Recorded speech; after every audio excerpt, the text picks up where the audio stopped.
وەختتان وەخێر خەڵکە کوردەوار، ئومیدوارم لە هەرکوێ هەن ساق و سەلامەت بن. بەردەوامین لە بەرگوزارکردنە دادگاهە قیامەتیانە هەڵەبجە، دادگاهە 15 بە حوزورە شهودە تازەوە، کەسانێک کە ئەتوانن لە سوچێکی ترۆ و لەنگاهێکی ترۆ و لە تەجروبەیەکی ترۆ و بە قەوڵە کاک حادیە حەمەڕەشی هەر کەسێک بە جۆرێک واردە هەڵەبجە بوو. ئومیدوارم کاک ئیسماعیل بەڵخەیی بتوانێت تەشریف بێرێ. زاهرەن خەلەلێک موجودە و ئیشان لایڤەکەی ئێمە ناوێنێت و دیبەیتەکە ناوێنێت تا بتوانێت بێتە ناوی. بە چه سەبەبێ بە چه هۆیەک گرفتەکە دیار نییە. بارسوورەت ئەوەی کە تا بە ئەم دەقیقە مۆردە بەڕەسی واقع بووگە زەوایای جۆرا و جۆرە جینوسایتێکی سیستەمەتیکە کە لەلایەنە نظامە سوڵتەی جەهانیوە کۆرپەرەیتەکانە بەردەسیەوە کە قەرارە ئومەتە کوردی و سەرزەمین و کوردەوار بە تەور مطلق نابود بکەن. ئێمە خەریکین یەک بار بۆ هەمیشە لە تاریخە معاسرە خۆمانە ئەکۆڵینەوە تا بزانین چه اتفاقێک کەوت کە ئێمە بەم مەسیرە هاتین و لەگرا گیرمان کرد و چی بەسەرمانە هات کە لە ئێمە وها ئینسانهایەکی دروست کرد و وها سەرزەمینێکی کاول بەجێمە. هەر بۆیە حوزورە ئاحادە ئومەتە کوردی لەم دادگای مردمیەی خۆیان کە یەک بار بۆ هەمیشە لە تاریخە ئەوێ بە ڕەوەندێک کە ئێمە بتوانین نەقش و ڕۆڵی مردمانێکی خاوەن ئێرادە، خاوەن سەرزەمین و خاوەن مالکیەت، ئینسانهایەکی ئاقڵی ئەفوکەن وەکو شتێ ناتوانن تەشریف بێرن. کاک تاهایە خسرەوی ئێوە لطفکەن ئەمە شێر بکەنە ناوە پیجە کاک ئیسماعیل. یەک دقیقە یعنی پرایڤەتەکەی بە هەر هۆیە کەس ناتوانن ئێمە بوێنن. یەک دقیقە بزانم ئەتوانم بخۆم.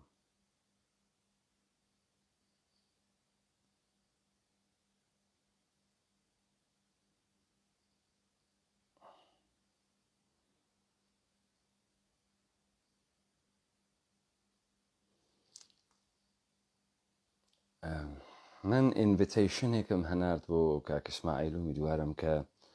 لەمە و بەدوا بتوانن حوزوریان بوێت و تەشریف بێرن.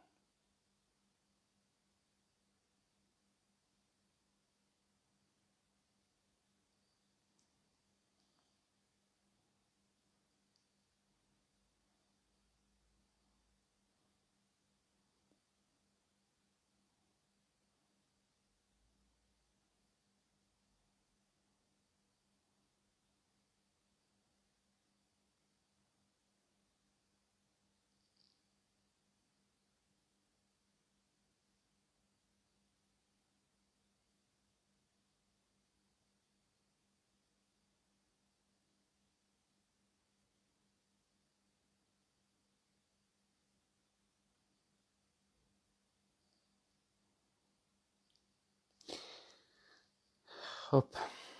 زاهرەن تا بەم دەقیقە خەلەلێک لەلایەن ئێشان و مەوجودە کە ناتوانن تەشریف بێرن. دیبێتەکە نابینن، ئایا لایڤەکە نابینن.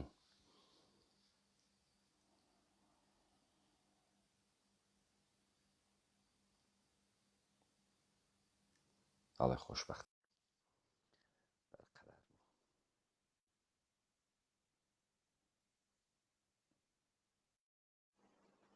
کاک ئیسماعیل وەختتان وەخێر.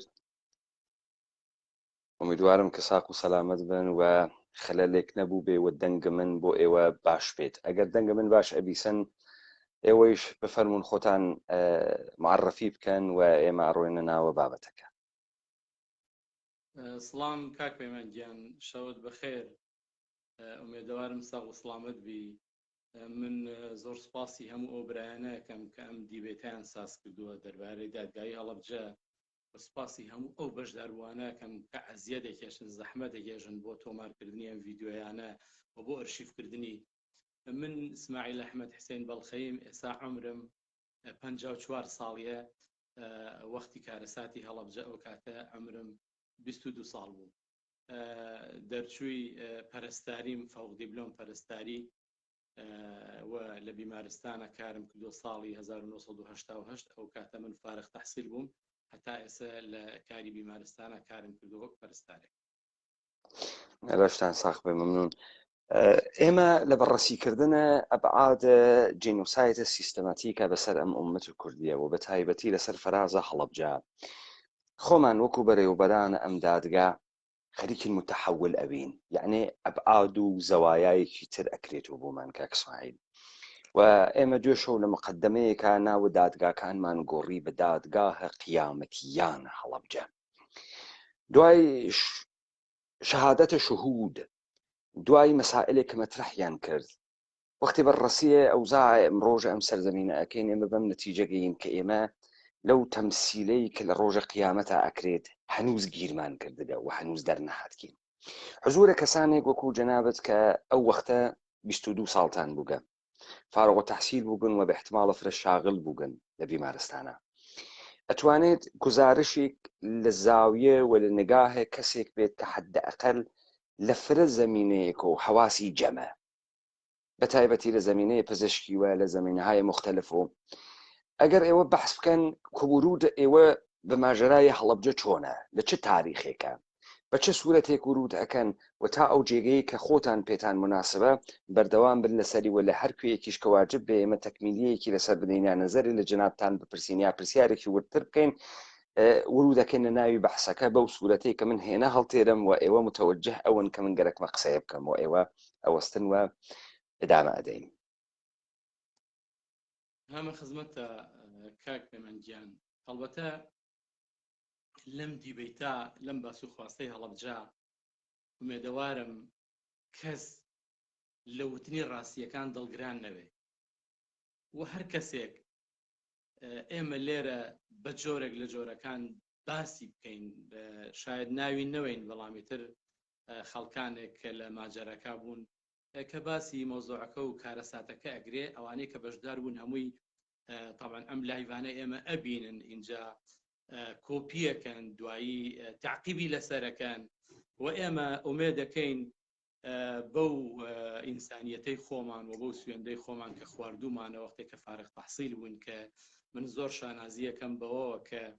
فارغ تەحسیلیەکەی من لە بوارێکە خزمەت بە مرۆڤایەتیەکان زۆر من پێم خۆشەکە خوای گەورە بوارێکی وای پێبەخشیم کە مباشەرەتەن خزمەت بە مرۆڤایەتی بکەم کە کاری بیماریە و کاری چارەسەری مرۆڤەکان. جا ئەگەر لەم باسەی ئێمە هەر کەسێک لەو کەسانە کە بەشدار بوون لە کارەساتی هەڵەبجە ڕاستیەکانیان پێ ناخۆش بێت ئەبێ پێیان ناخۆش نەبێت، ئێمە تۆمەت و تەوهین بە کەس ناکەین، بەس ڕاستیەکان ئەڵێن بەو واقعی کە بینیومانە و بەو ڕاستیە و بەو معتەقەدەی کە باوەڕمان پێێتی ئینسان هەتا ڕاست بێ بەرز ئەوێتەوە و هیچ شتێکیش هیچ ئارایشتێکیش بەقەد ڕاستی ئینسان ناڕازێنێتەوە. ئێمە بڕیارمانداوە ڕاست بین ئەگەر شەڵام موفەق بین تا ئەخیر. حەزەکەم باسێکی خۆم بکەم وەکو کەسێک کە لە ناو کارەساتی هەڵەبجە بووم و بریشکی ئەو ئاگرم بەرکەوتووە و جەرگم سوتاوە و برینار بووم و ناڕەحەت گەلێکی زۆرم بەسەر هاتووە کە من ئەو وەختەی کە ڕەفیق و برادەرەکان ئەمبینن شاید ئێستا بەحسێکیان لە لایڤەکان من ئەبینن گەرسەرنجی ڕوخسارم بەی لەبەر پیری خەیلێ بۆم ئەگری ناحەقم ناگری گەر کەمێ گوێ لە زاری دڵم بگری. جا ئەگەر من باسی بەسەراتی خۆم بکەم حەقمە بیکەم چونکە من دەردەدڵانێکم هەست و من هاوارانێکم هەست کە ئێستا ئێکەم تا ڕۆژی قیامەتیش تا ئەو کاتێک کە دادگای عادڵانەتر کە دادگای خوایەدا ئەنرێ و ئێمە هەموو حقوقەکانی خۆمان وەرئەگرین تا ئەو کاتە من ئەرم هاوارم هەر بەردەوامە. جا ئەگەر کەسێک بڵێ بۆ هاوارەکەی بۆ ئەوەی بزانێ من بۆ هاوارەکەم حەزەکەم ئیشارەتێ بم بەو ماجەرایە کە لە کارەساتی هەڵەبجە بەسەر منە. ئەو وەختە من گەنجێک بووم تقریباً 13 مانگ بوو ژنم هێنا بوو، بەس قەدەری خوای گەورەوا بوو دوای چەند مانگێک دوای 10 مانگ 11 مانگ خوای گەورە مناڵێکی کوڕی پێبەخشی.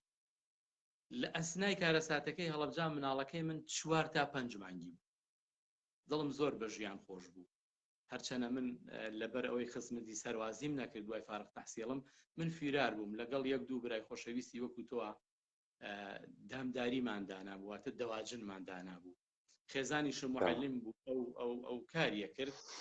ئیتر دڵمان خۆش بوو بە ئیش و کارەکەی خۆمان من لەولاوە کارێکم کرد و ئەویش کاریە کردووە خی گەورە مناڵێکی پێبەخشی بوون یعنی ئومێدگەلێکی لە هەڵەبجە کاکە ئیسماعیل ببەخشن لە هەڵەبجە نە لە جێگەیەکی ترا نە لە بەڵخا نە لە تەوێڵا ئێوە لە هەڵەبجە خەریکن ژیانەکەن لەو وەختە بەڵێ ببەخشە من لەبەرەوەی تێکەڵم کرد کە بالاخره ئێوە لەکوێ ژیانتان کردگە لە بەڵخ بووگن لە تەوێڵە بووگن یا لە هەڵەبجە بووگن بەڵێ فەرموون با هەر تەوزیحێک بێن بۆی جەنابیش بەرچاو ڕۆشن بێ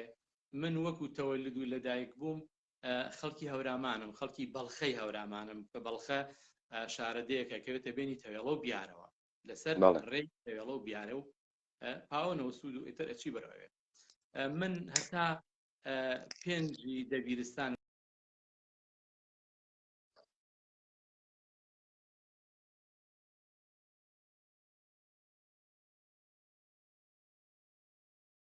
گوێزرانەوە کە ئەمە سیاسەتێکی سەدام بوو لادەکان گوێزرانەوە دێ ئێمەش گوێزرایەوە ساڵی 1970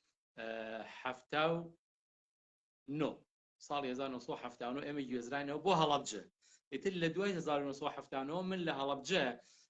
دەبیرستان و اینجا سەر و تر و تا شەش و ئەوانم تەواو کرد هەتا چوومە دانیشتجوش هەر من لە هەڵەبجە بووم بەڵام دانیشگاکەم لە سلێمانی بوو جا لە کارە ساتی هەڵەبجە من فارغ تەحسیڵ بووم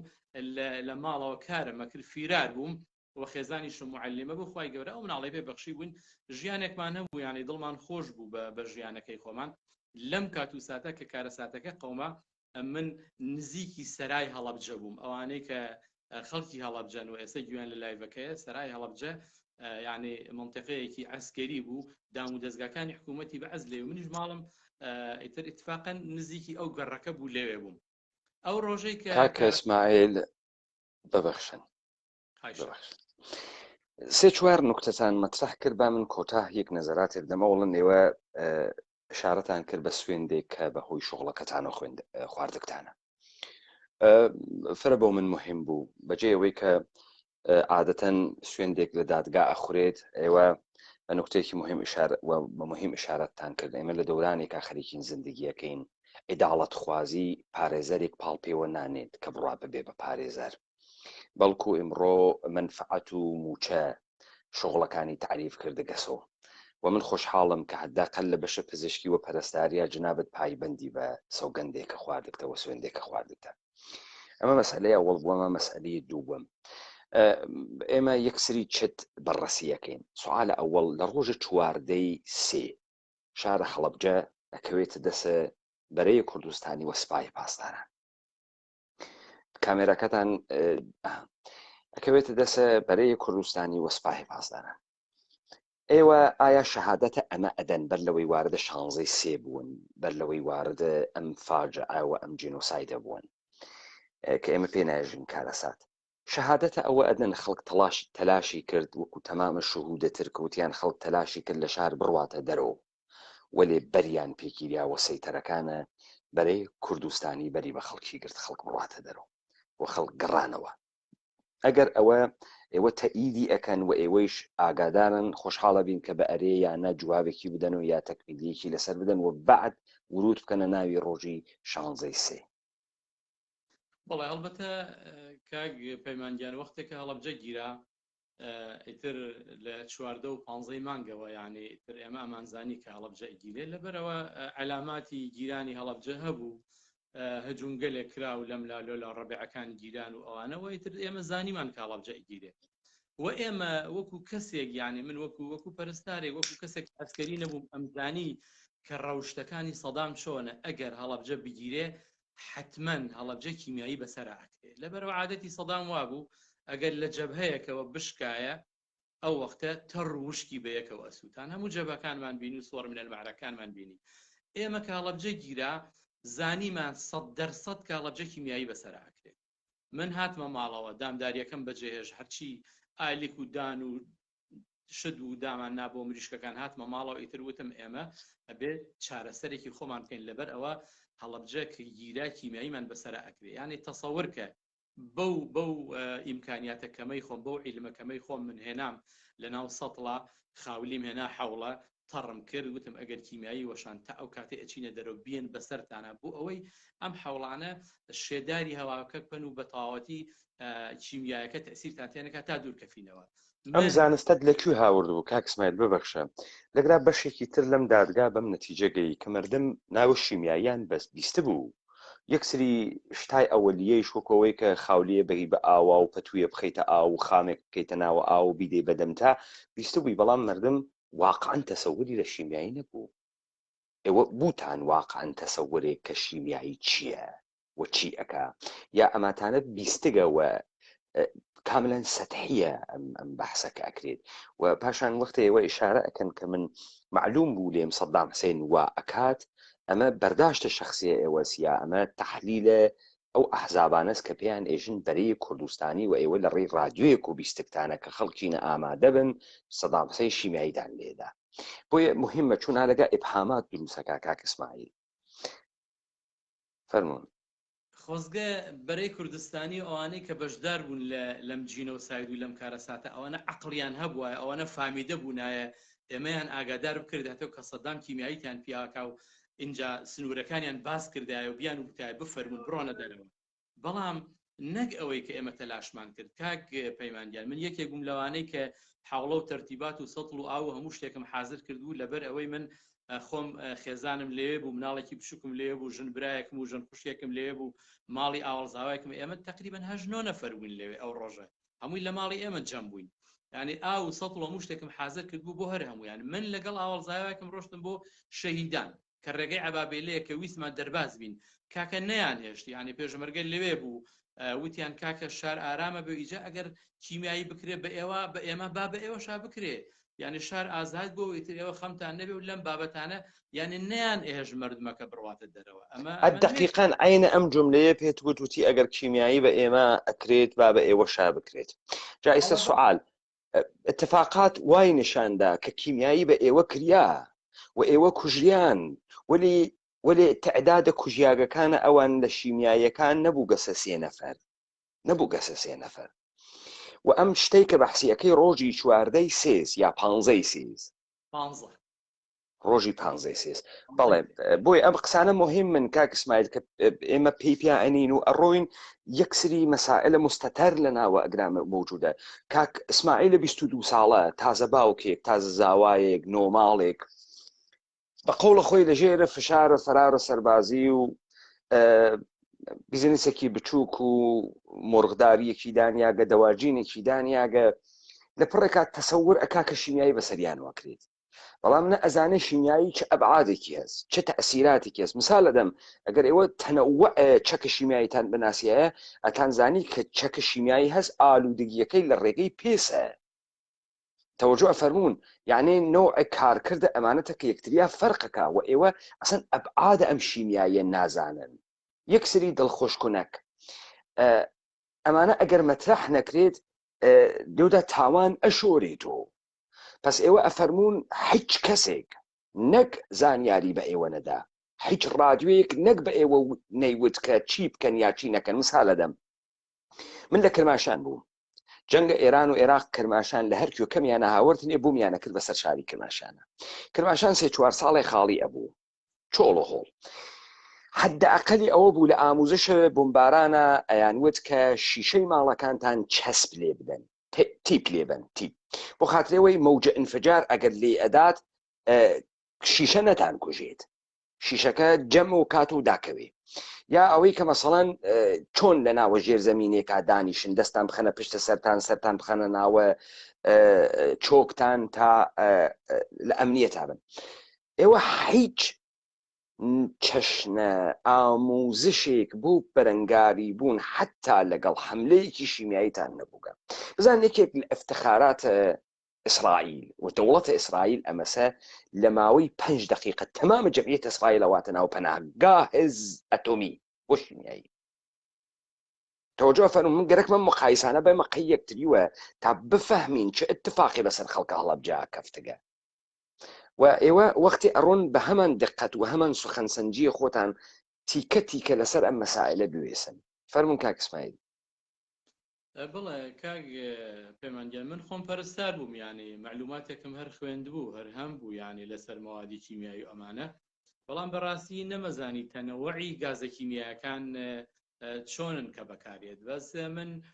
لە 15 مانگە ینی ویستمان ئێمە من خۆم تقریبا 5 ئافرەت بووین لەگەڵ 3 پیاوە ویستمان بڕۆینە دەرەوە. من و ئاوڵزاوەکەم چوونە تا ڕێگەی عەبابێلێ، وتیان کاکە ئەگەر ئیتفاقی پێشبێ خۆ ئێوە لە ئێمە نازارتر نین، حتا یەکێکیان شتێکی زۆر ناخۆشی وتی لەوە ئەچێ. کاک ئیسماعیل قەت بوو. کاک ئیسماعیل لەحزەی قەت بوون. کاک ئیسماعیل با من شتێک وە بیرتان بێرم و جەنابتان ئینسانێکی متەدەیەنن، گەرەک من نوکتەیەکتان وە بیر بێرم و لە سەدرە ئیسلام بۆ خۆتان ئەزانن لەم تاریخە سەدرە ئیسلامە نەقڵەکەن کە قوڕەیش محاولەی تێرۆرە پێغەمبەری ئیسلامی کرد و بۆ خاتری ئەوەی کە کوشتنەکەی نەوێت و هۆی کێشەبۆیان لە هەر تایفەیەک نەفەرێکیان انتخاب کرد. وایژن من نازانم چەندی ڕاستە یا درۆست، ئێمە لە کتوبە دەرسیا خوێندگمانە ئیترە من نەقڵ شیعە سونیە با بمێنێت. ئەم خەبەرە گەیشت بە پێغەمبەر ئیسلام و پێغەمبەر ئیسلام ئەو شەوە عەلی بنی ئەبی تاالبی خستە ناوە جێگەکەی خۆی وە خۆی کۆچی کرد و وەختی چوون گەرەکیان و بیکوژن لایەندا دیان عەلیەوە نەیانتوانی. ئەگەر ئەو خەبەرە بە پێغەمبەر ئیسلام نەکوژیایە ئیسلامی مەوجود نەبوو بە هیچ کوێن نەئەگەی و ئەو شەوە پێغەمبەر ئیسلام کوژرا بوو و بە قەتڵ ڕەسی بوو. لەگرا خەبەر ڕەسانی یەکجار نوکتەیەکی مهمە، یعنی ئەمە بۆ ئەدێکی ترە لەم جینۆسایتە کە تۆ مردمێک لە بێخەبەریە لە ئەدەمە قەتعیەتە تۆ لە تەعقیبە فەرمایشاتە شوهودانێک کە بەشدارەوە نەوینی مردمەکە ناتوانێ بڕیار بە بەتایبەتی دادکەژاڵە حەمەنووی تەشریفی هاورد و ئەیود والە ئەو شتێک کە پێئێژێ خەوف و ڕەجا لە مەرتەبەتە عیرفانیە نازانێ بڕوات ئێژێ نەیاراوی خەیاڵ و ساڵە تۆمن نتاو بە دووری خەیاڵە تۆمن نەئەتوانێ بڕوا نەئەتوانێ بێت نەئەتوانێت تەسمیم بگرێت. ئێمە لەگرا ئەفەهمین کە ئەبعادی جینۆساید ئەبعادێکی گوستەردەست ئەمانە دەست ئەدەنە دەسی یەکتری کە ئیدەیەک مردم بەرەو سەلاخانە ببرێن وەک گیریان بدەن لە بێمەعلوماتیە لە بێخەبەریە لە کەمبوودە ئیتلاعاتە. یەکێک لە ئوموراتێک کاکە 1970 جەهانوا لە ئەوجە خۆیە، زانست و دانشوا لە ئەوجە خۆیە. یەکێک لە کارهای سەرەکیەک کە ئەمانە ئەیانتوانی لە ڕێگەی دام و دەستگاکانیانەوە بیکەن خوێندنەوەیە یەک دەستور و ئەمەلە ئەمنیەتی بوو بۆ ئەم مردمە. سوال بۆ نەیان کرد؟ عقلیان پێی نەشکیا. من فکر ناکەم کەسێ بتوانێت پاروی گەورە بگرێت و فاسۆلیا بناسێت و ڕانەقەل بناسێ عقلیشی بەوە نەگات ئیدعای ڕەهبەریەت و شۆڕشی بوێت و لە مارکسۆ بیوەسێتەوە قەی ترۆتۆسکی و لە ترۆتۆسکیۆ بیچەسپێنێتەوە قەی ماو تسەتونگۆ نەفەهمێت کە ئەگەر ئەڕوا شارێک ئەگرێ لە منتەقەیەکی شەڕە ئێشێ بیر لە ئەمنیەتە گیانیە مردمەکە بکاتەوە و دەستور و ئەمەلە پارێزگاریە مردمەکە لە خۆیان پێیان بێژێ. ئەمانە واجبن چون ئێمە باز ئەدەین بەسەر مەسائلە و فکرەکەی مردمە ئێمە ئەمە ئەزانێت. بەس ئێوە شارەتان کرد بەو نوکتەیە کە حتا تەلاشتان کرد بڕۆنە دەرەوە ئێوەیان گەڕاندەوە وتیان خۆ خوێنە ئێوە لە خوێنە ئێمە شیرینتر نییە، دەرسوورەتێکە چرا خوێنە ئێوە شیرینتر بوو. ئەوان بۆیە احترام ئەگیرێن بە کوردی و کوردیواتەنی ئێژێت پێت ئێژم خاڵۆ چۆلەکەم بۆ بگری. من تێمە بیمارستان کاک ئیسماعیل خۆم ئەدەمە دەست جنابت پەرستاری خۆ من پەرستار نییەم. جنابت شرقەیەوە دەرزیە لە من ئەدەی و لەسەرت ئەکەفێ ئەگەر لار لێم بدەی ئەگەر خراو لێم بدەی خۆ لەسەر من ناکەفێ. ئومیدوارم کە کێشەی دەنگ و ڕەنگمان نەبێ کاک ئیسماعیل. پس لەگرا ئەو پێشمەرگەز ئەو ئیدعاءەکە خۆبەخشی ئەم ئومەتەسە و مبارزە ئەم ئومەتەسە ئەو فەخر بەسەر ئەم ئومەتەوە ئەفرۆشێ ئەوە کە ئێشێ بێژێ خەڵک خوێنی لە ئێمە گەشترە و شیرینترە و سوورترە و ئێمە بۆ خاترە ئێوە بزانن زمانێک سەربازە وەتەن قابلە احترامە کە تۆ ئەفەهمی عشق بە وەتەن عشق بە ئینسانەکان ئەو سەرزەمینە ئەم عشق گەورە ئەم لە خۆبردوویە لەم ئینسانە دروستی کردگە قابل احترامە بۆ من ئەنا کابرا لە خۆی وە نەمقدسە نەقابل احترامە هەر لەبەرەوەی ناوێن لێنیاگە سەرباز زمانێ سەربازە وەتەن زمانی قابل احترامە کە عشق گەورەتری هەز و لە پێناوە ئەم عشق گەورەترا خەریکە هەڵسو کەوتەکەوە تو احترام دائنی بەم عشقە پس تۆ لەگرا تەکە پێشمەرگەیەکە ڕوبەڕۆی تۆ بە تۆ ێژە کاکە خوێنێت تۆ لە خوێنە من شیرینتر نییە من کوژیان با توش بەڵێ فەرموون بڵێ کاک پەیمانگیان هەڵبەتە ئێمە ئەبوایە ئەوانەی کە هاتن هەڵەبجەیان داگیر کرد و ئەوانەی بەشدار بوون و ئەوانەی خەریکی کارەساتەکە بوون ئەوە دام ناوە من لە دیبەیتێکی ترا لە وەختێکی ترا بە ورتر ئیشارەتی بینێ من 15 مانگ ڕۆژێ پێش کیمیا بارانەکە و کارەساتەکە لەگەڵ کوڕێکی ئاوازامان تا ڕێگەی عەبابێلێ چوون ئەمە بەرخوردیان و حتا یەکیان قسێکی زۆر ناخۆشی وتی ئەوە فکرەکە نەگەر بچنە ئێران یا لێرە دەرچن بچنە ئێران لەوێ یعنی کراسی پولەکەتان هێنێ وتم ناکاکە بۆ کراسی پولەکە ناچین ئێمە ماڵ و مناڵێکمانەیە و ژن و مناڵ و ئەمانەوە دووریان خێنەوە چونکە ئێمە خۆمان ئەزانین کە ئەم شارە چی بەسەریەوە جەبەکان ئەبینین سەدام عەسکەری خۆی لەگەڵ ئێرانیەکانە بە یەک جار ئەکوژێت و کیمیایان بەسەراکە ئێتر نەیانێژ ئێمەش هاتینەوە لەگەڵ ماڵ و مناڵە ئیتفاقمان کرد کە لە ماڵەکەی خۆمانە بمرین فرە خاسترە لەوەی کە بچیت لەوان بپاڕێتەوە یا لە کەسێک کە ئاوا وابزانێتەوە بۆ خۆشی و بۆ کراسی پولەکە ئەوانە چی بۆ ئێران بڵێ ئێمە گەڕاینەوە بۆ ماڵەوە بڕیارماندا لە ماڵەوە بینێتر من ئەو شەوە کە داواژنەکە و دامداریەکەم بەجێهێشت و 15 مانگی تر هاتمەوە بە تەواوەتی لە ماڵەوەم لەگەڵ مناڵەکانە ئەو سەتڵ و ئاو حەوڵۆشتەمان هەموو حازر کرد بوو یعنی ئەتوانم بڵێم لە 15 مانگ عەسرەکەی هەتا نیمەڕۆی 16 مانگ تقریبان هەر ڕۆژێک ڕۆژ و تاقێک هەر ئەوەنە هەڵەبجە ئارام بوو یعنی کیمیایی بەسەرا نەکرا یعنی ئێستاش بیرم ناچێتەوە بۆ ئەخیر جار کە سەیری کاتژمێرەکەی ماڵەوەمانم کرد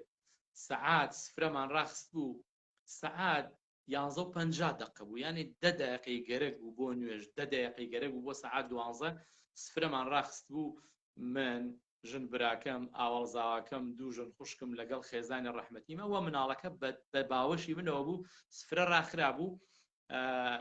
یعنی من و ژن خوشکێکم و خێزانم لە ژوورێک هەموو لەگەڵ کوڕە بچووکەکەم کە بە باوەشی منەوە بوو لەم لەحزە خوای گەورە لە قورئانە باسی قیامەت و تێکچوونی ئەرز و ئاسمانەکانەکە کە بەحرەکان ئاگر ئەگرن و شاخەکان ئەتوێنەوە و یعنی ئەتوانم بڵێم بەس بەو لەحزانەی کە قورئان باسی کۆتایی هاتنی ئەم بوونەوە و ئەم کەون و ئەم ئەسارەی کە من و تۆی لەسەراژین بەس بەوە ئەتوانم تعریفی ئەوە بکەم لە پڕا هەناسەم تەنگ بوو تۆز و دووکەڵێک هات بە سەر و گیانما چەند لەحزەیەک بێ ئاگا بووم لە خۆم دوای ئەوە کە هۆشم هاتەوە سێرەکەم بەدەم یا ئەڵڵا و مناڵەکەم پێ بەڵام سەربانەکەمان نەماوە یعنی سەقفی ماڵەکەمان نەماوە هەز دەکەم لە دەرودەشتێکم هەز دەکەم خەو ئەبینم بەڵام دوای چەند لەحزەیەک بیرم هاتەوە وتم ئەمە بۆم بوو هەرچەند من دەنگم نەبیست لەبەرەوەی زۆر لە منەوە نزیک بوو 4 مەتر لە دووری منەوە بۆمبەکە کەوتە خوارەوە 4 مەتر کە لەو دیوارێکەوە بوو سەقف و دیوارەکانی ڕوخان بەسەرمانە سەقفی ماڵەکەی ئەوانەی کە لەگەڵ منابوون ئەوانەی کە لەگەڵ منابوون ژن خوشکێکم بوو لەگەڵ ئەنەسی کوڕما لەگەڵ خێزانمە کە سەیرم کرد سەیرەکەم دار و پەردووەکە باریوە بەسەر خێزانمە یعنی ئەو شوێنەی کە ئەوی تیا بوو قەرار بوو سفرە حازرکە هەمووی دار و بەرد و بلۆکە جاتۆ بینە لەبەر چاوی خۆت یعنی بەعزێ شدەیە بیسەرانی بەڕێز بینەرانی بەڕێز کاک پەیمانی عەزیز کە تۆ باسی ئەەکەی یعنی ئەگەر خۆت لەوێ نەبی یعنی تەسەووری ناکەی ئەڵێ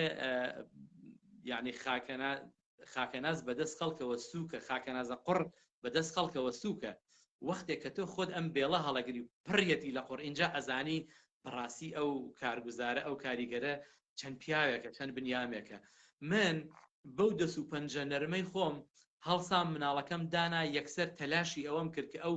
دار و پرد و بلۆکە لابم تا بزانم خێزانم لەو مەوقعا کە شتەکان ڕووخاوە بەسەر زوو دەری بێنم نەمزانی ئەمە چیمەنتۆز، ئەمە دارە، ئەمە بەردە، ئەمە شکاوە. بەو پەنجەرەمانەی خۆ مناڵەکەمم دانا، یەکسەر تەلاشم کرد هەوڵمدا لەژێر ئەو دار و پەردووە کراسەکەی خێزانم دۆزیەوە وردە بۆی چوم هەتا هێنامە دەرەوە، کە هێنامە دەرەوە لەبەرەوەی خۆم پەرستار بووم، نەمزم بۆ کرد، زانیم کە ماوە دڵی لێ ئەیە، بەڵام هۆش خۆی چوو بوو. ئەوم یەکسەر هەڵگرت بردم لەناو حەوشەی ماڵەکە دامنا. کە چوومە دەرەوە ژن خوشکێکم کە مهندسەی زراعی بوو، ناوی مامۆستا گوڵزار بوو، ئیتفاقاً ئەو ڕۆژە مامانی لەلا بوو، قەرار بوو مناڵی بوێ. سەیرەکەم مامۆستا گوڵزار زکی تەقیوە، مناڵەکەی هاتووەتەوە دەشتەوە، خۆی ئەجوڵێ مناڵەکەشی ئەجوڵێ، خۆی ئەجوڵێ مناڵەکەشی ئەجوڵێ. وەسان بە دیاریانەوە ئەچوومە ژوورەوە، هاتمە دەرەوە، خێزانمم داناوە، ئەنەزگیان لە ژوورەوە ئەگریا، هێنام لە دەرەوە، ئەویشم لە ناو چیمەنەکە دانا، ئەوە برینارێک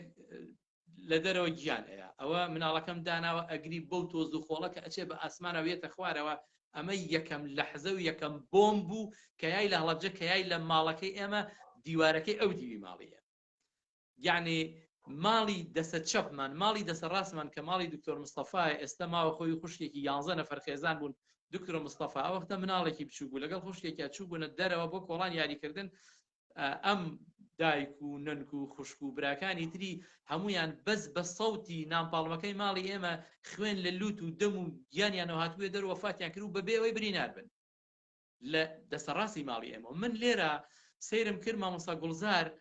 گیان ئەیە، تۆزێ جوڵایەوە، هیچ قسەی نەکرد، بەس ئەجوڵایەوە. مناڵەکەی هاتووە دەرەوە، وێڵاشەکەی پێوەی بوو، مناڵەکە ئەجوڵایە، ئەو ئەجوڵایەوە، خێزانم لەوەی گیانی ئەیە، کوڕەکەی خۆم ئەگریا. وەسان بە دیار مامۆستا گوڵزارەوە هەتا لە حرەکەت کەوت، زانیم ئەو مردووە، مناڵەکەشی مردووە. چوومە ژوورەوە، ژن خۆشێکم لێ و مامۆستا فاتمە وتی من بەجێ نێڵی، وتم هەرگیز بەجێت نایەڵم. ئەویشم هێنایە دەرەوە، ئەوە مناڵێک و دایکێک مردوون، ئەوە خێزانی خۆم گیانەیە، ئەوە کوڕەکەم هاوارەکە، ئەویشم هێنایە دەرەوە، زەخمی بوو، ئەویشم دانا.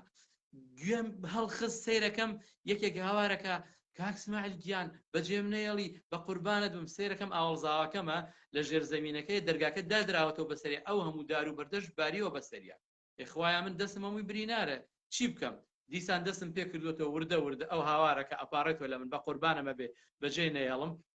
وردە دار و پەردووەکەشم لەسەر ئەو لابرد، تەلاشم کرد، دەرگاکەم کردەوە، مامۆستاشم هێنایە دەرەوە. مامۆستا کاک اسماعیل بوەستە بێ زەحمەت، من تەحملم نەما. ئەخر ئەمانەی کە جەنابەت خەریکی ئاوا بەسەری و ئەڕۆیت وە تێ ئەپەڕی، هەر لەو لەحزەی سفرەدا خستنە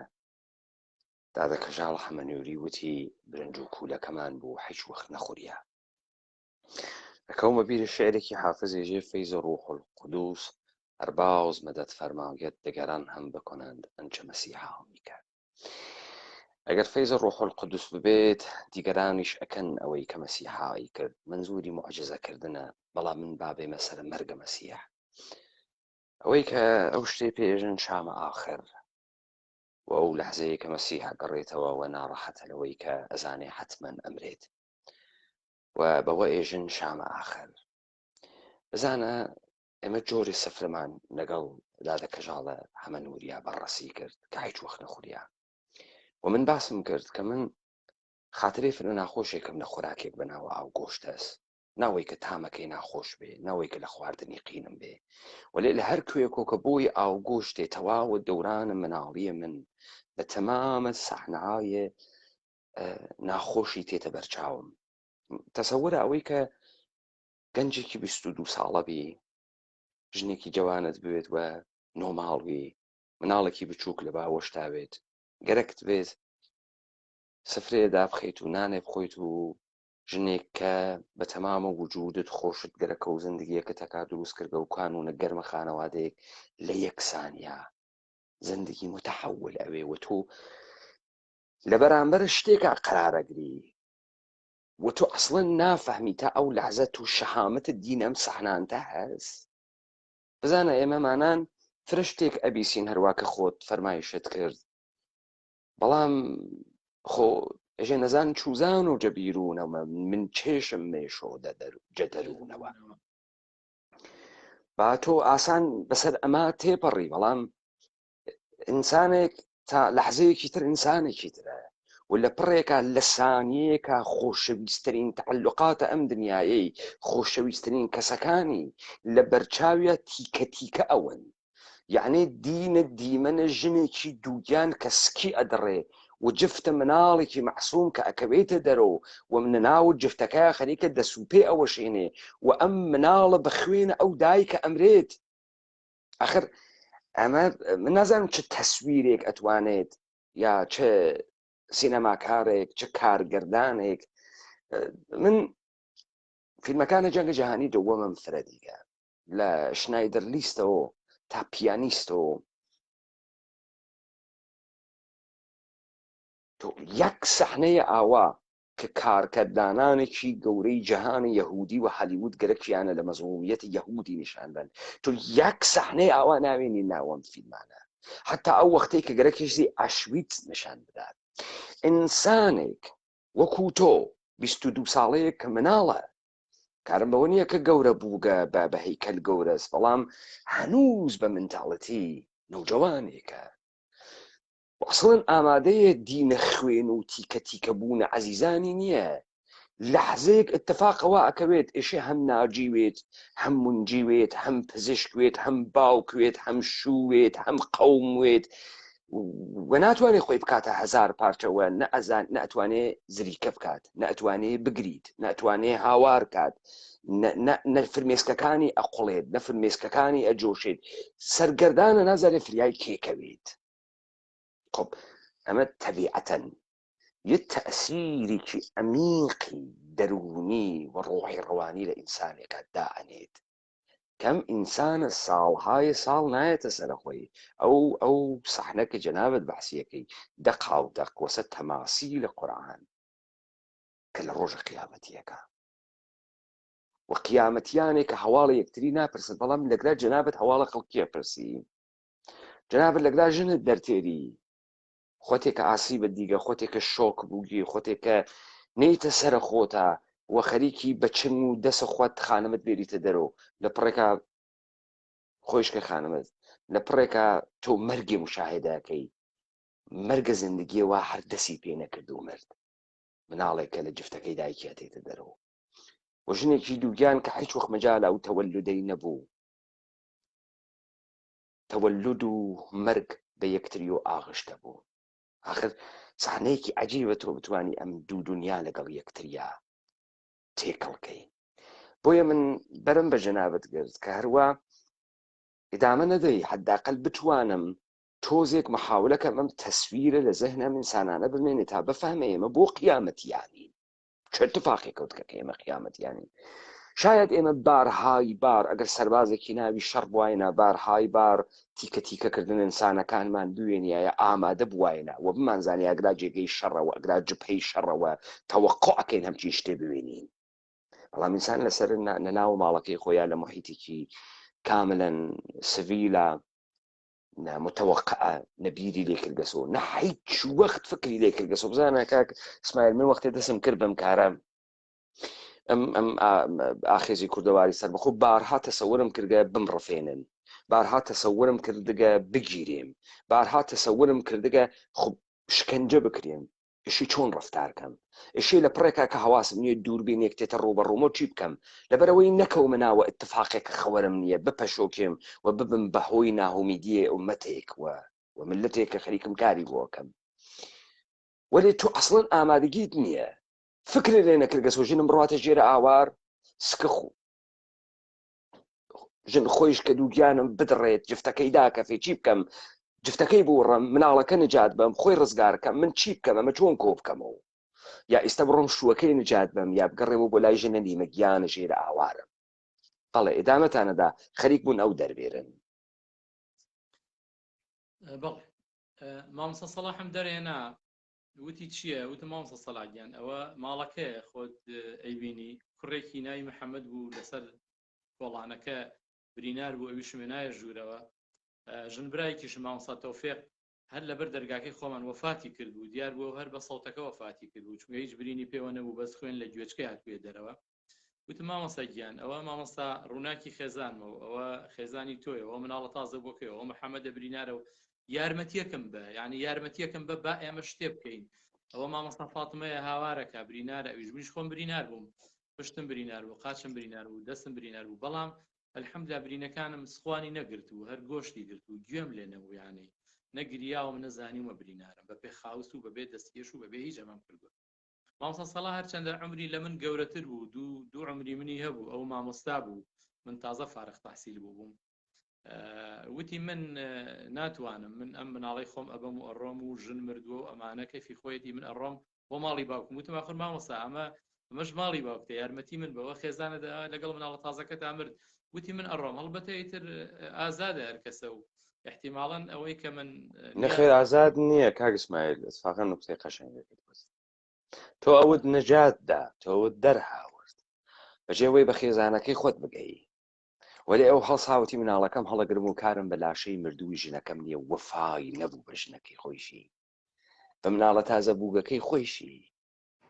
وەفای نەبوو ئەو ئینسانە کە تەکیا زندگی کرد و چاڵی کا ئەمەم تا ئێستا نەبیستوو لە لەحزەی ئەو وەڵامە شیمیایی نییە ڕۆژ دوای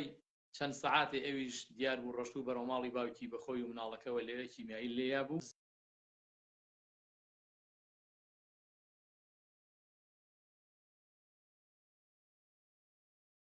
هێشتر لاشەی خێزانی ئەوم دوور نەخست ئەویش وەفاتی کردبوو بەڵام ئەبووایە لەگەڵ منە لەگەڵ خێزانیە لای منە بووە بەرحاڵ کەیفی خۆیەتی ئەمە یێتەوە سەر تەربیەی ئینسانەکان لێتەوە سەر پەروەردەی ئینسانەکان یێتەوە سەر پیاوەتی و بەرخوردی ئینسانەکان لە تە کارە ساتەکان من ئەوم دەرێنا ئەو ڕۆشت و ئەوە مردوویەک و ئەوە دوان و ئەوەستیان و خێزانی شمەر لەحزە چمە سەری هەناسایات و قەرخەکات و وتم من ئەشێ ئەم دوانە بگەینمە بیمارستان وام فکر کردبوو کە بیمارستان ماوە ئەوانەی کە خەڵکی هەڵە بژەن و ئێستا گویان لەم لایڤەی من و تۆی ئەزانن یعنی ماڵی ئێمە لای سەرا هەتا عەنەب 1-2 کیلۆمەترە بێت یعنی من هەڵساوم لە پێشەوە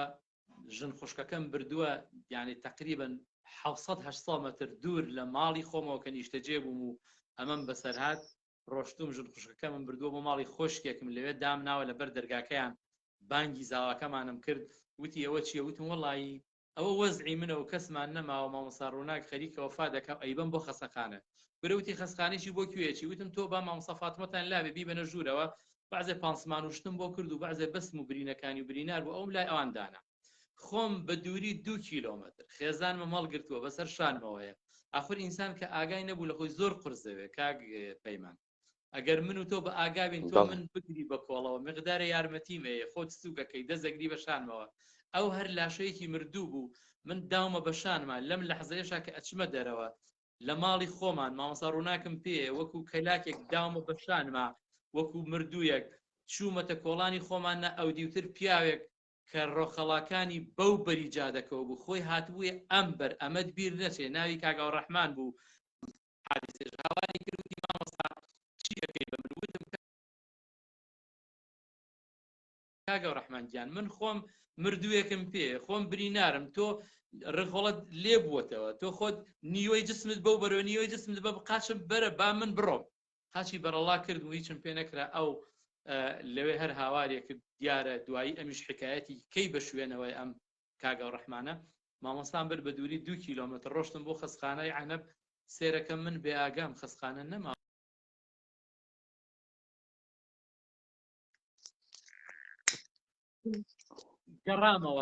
گەڕامەوە بۆ کوێ بۆ ئەو شوێنەی کە مامۆستا فاتمەم داناوە کە کیلۆمترێک زیاتر هاتمە دواوە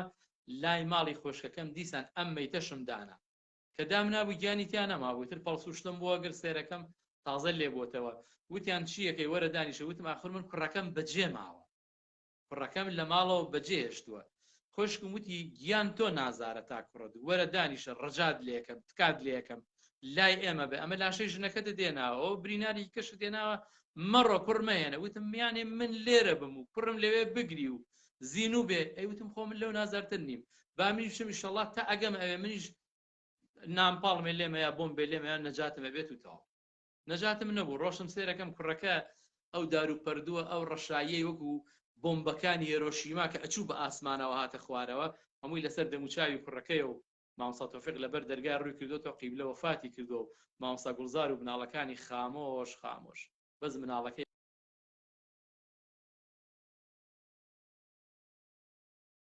ئەم مناڵە ئەبەم ئەی دایکی نەماوە کێ شیری باتێ ڕۆشتم دیسان گەڕاومی یەقت و شیر بدۆزیەوە یەقت و شیر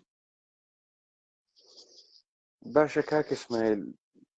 دەنگتان قەتەبێت متاسفانە تەلەفۆنتان بۆکەن کاک ئیسماعیل قەت ئەبن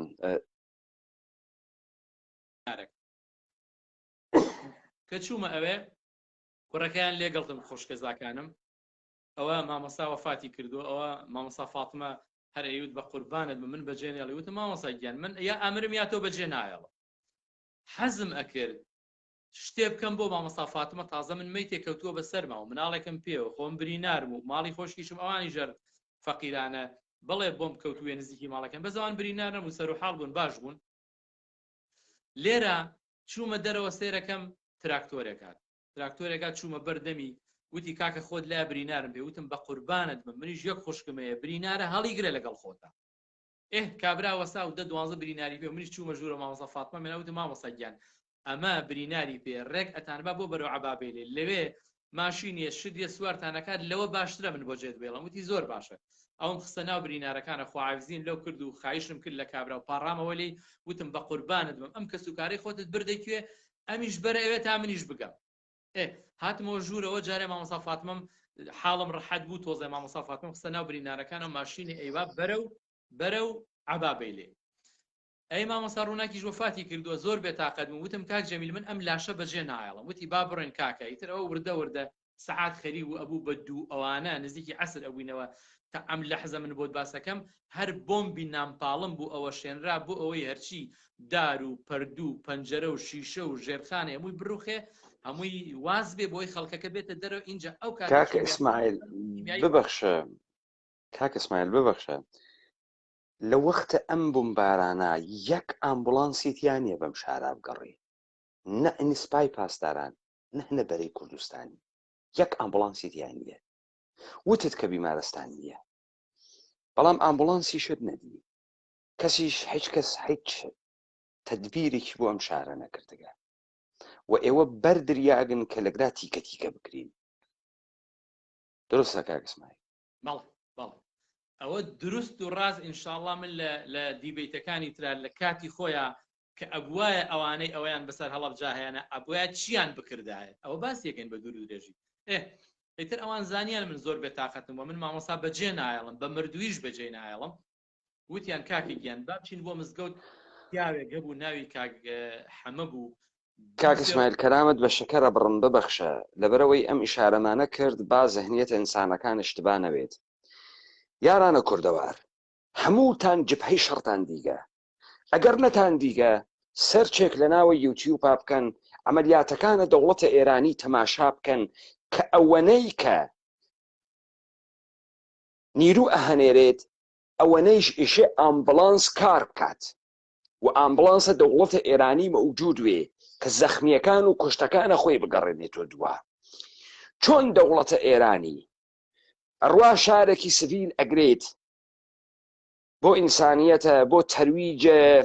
جمهوریە ئیسلامی شیعەیەسی بۆ ڕەوەندە ئینقلابیە شیعەیەسی بۆ ئەو شوعارەسە کە گەرەکی بڕوا قوتس بگرێت لە تەریقی کەربەلاوە بۆ نیشاندانە دەموچاوە زەریفە خۆیسی چۆنە لە شارە هەڵەبجە دوو ئامبڵانس جەنگی ئێرانی مەوجود نییە ئاخر ئەمە حەیرەت ئەکا ئینسان بڕۆن هەرچی عەمەلیات و جبهەکانە دەوڵەتە ئێرانە تەماشایکەن ئیمکانی نییە تۆ بێ ئامبڵانس بتوانی بڕۆیتە عەمەلیاتە نظامی ئللا ئەوەی کە تۆ ئەزانی دەرگیریە بۆ نیروەکانە دروست ناوێ احتیاجە بە ئامبڵانس نییە دروستە کاک ئیسماعیل بەڵێ فەرموون من یعنی بەڕاستی نەم ئەتوانی لاشەی خێزانم بەجێ بێڵم لەبەرەوە زۆرم خۆشەویست لەبەرەوەی زۆر متعلق بووم پێوەی و لەبەرەوەی دایکی مناڵەکەم بوو و یعنی نەم ئەتوانی کاک جەمیل کە زاوان بوو مێردی خۆشکم وتی کاکە گیان دوێنێ ئێوارە پیاوێکمان لە مزگەوتان ناشت بەڵام کە وەزعەکە خاز بوو دەرمانێ ناوێت لە قەورەکە بردمان بۆ شەهیدان با سەرێ بێنە مزگەوت دەگەرەوە قەبرە بێ کاکە یارمەتی دێن بابی بێنە سبەردەیکەن تۆش حاڵت ڕەحەت بێ چون بۆ مزگەوتی حەمزە کە 300 متر لە ماڵی خۆشکمەوە دوور بوو سێرەکەم قەبرەکە فعلەن مردووەکەی تیا دەرهاتووە قەبرێکی حازر ئامادە چۆن من و تۆ بە ئیسراحەت بمانەوێ مردووێ بنێژین گۆڕیچە چنراوە بلۆک و تەرتیبات هەموو شتێکی لە پاڵای وتم کاک جەمیلگیان تۆ بەس یارمەتیم بە مامۆسام لەگەڵ هەڵگرە بابن بێنم بینێژم تر وازانم نەمردووە يعني کاک اسماعیل یەکجار کارێکی گەورەت کردگە بێسم نوکتە خیلی مهمە خێزانە چەند ساڵی بوو خۆت 22 ساڵت بووگە بە ڕەحمەت بێت مامۆستا ڕووناکێشێ 18 ساڵ 20 ساڵی بووێ درست ئەو ساڵ لە من گەورەتر بوو ئەو 24 ساڵی 24 ساڵی بوو خانمێکی گەنجی جوان ئەزانی تەنیا کارێک کە تۆ کردت چ بوو و ئەگرا شایستەی تەقدیرە بۆ هاوسەرێ وەکو تۆ لە دەسە کەفتارەکانە متەجاوزە بە جنازە ژنەکەی خۆتە نەجاتدا و ئەمە بابەتە ئەمە مەشیایە بە جەنابەت مەدالیایە وەفا بدریایە و جنازەی هەر ژنێکی جوان لەو هەڵەبجە کەوت تەعەدای جنسیشیان لێ کرد سەرەڕای ئەوەی کە زێڕ و دەس و قاچیان بڕی بۆ ئەوەی کە زێڕەکانی لێ دەربێرن ئەم نوکتە مهم بوو کە ئشارەت پێ کرد کە تۆ ئۆقرەت نەگرت تا ئەم خۆشەویستەت ئەم یارە هاودەمە زندگیتە بخەیتە ژێر خاک لەو ڕۆژە قیامەتە و بەجێی نەهێڵی هەروە باڵێ فەرمووی بەڵێ کە قەبرەکەم بینی زۆر خۆشحاڵ بووم وتم ئیتر من ئەگەر مامۆستا بێنم بیخەمام قەبرەوە ئازانە نەمردووە هاتینەوە 2 دقیقەی پێ نەچوو کاک جەمیل بەتانیەکی هێنا ماڵی ئاوابێت کە زاوان بوو مەیتەکەمان خستە ناوی ئەو سەرێکی گرمە سەرێکیم گرت بردمان 2 بە 2 بردمان بۆ مزگەوت کە بردمان بۆ مزگەوت وەکو چۆن بە ئیسراحەت مردوویە بنێژی لە پاڵ قەبرەکە دامنا خۆم چوومە خوارەوە ئەو یای بەدەستمەوە بەتانیەکەم لولدا پێوەی بردمە ناو قەبرەکە جوان و تەمیز ڕوون کردەوە قیبلە ئەڵقەکەی دەستیم دەرهێنا خستمە ناو باخەڵی خۆمەوە ئەڵقەی دەستگیرانیەکەم دەرهێنا خستمە ناو باخەڵمەوە وتم بە ئەم یادگاریە بمێنە وەلەو کوڕێکی بۆ بەجێ هێشتوم پڕ بەم دنیایە یادگاریە بۆ بەڵام حەزم کرد وتم مامۆستا گیان ئیتر من تۆ بەخوا ئەسپێرم بەس بە ئەم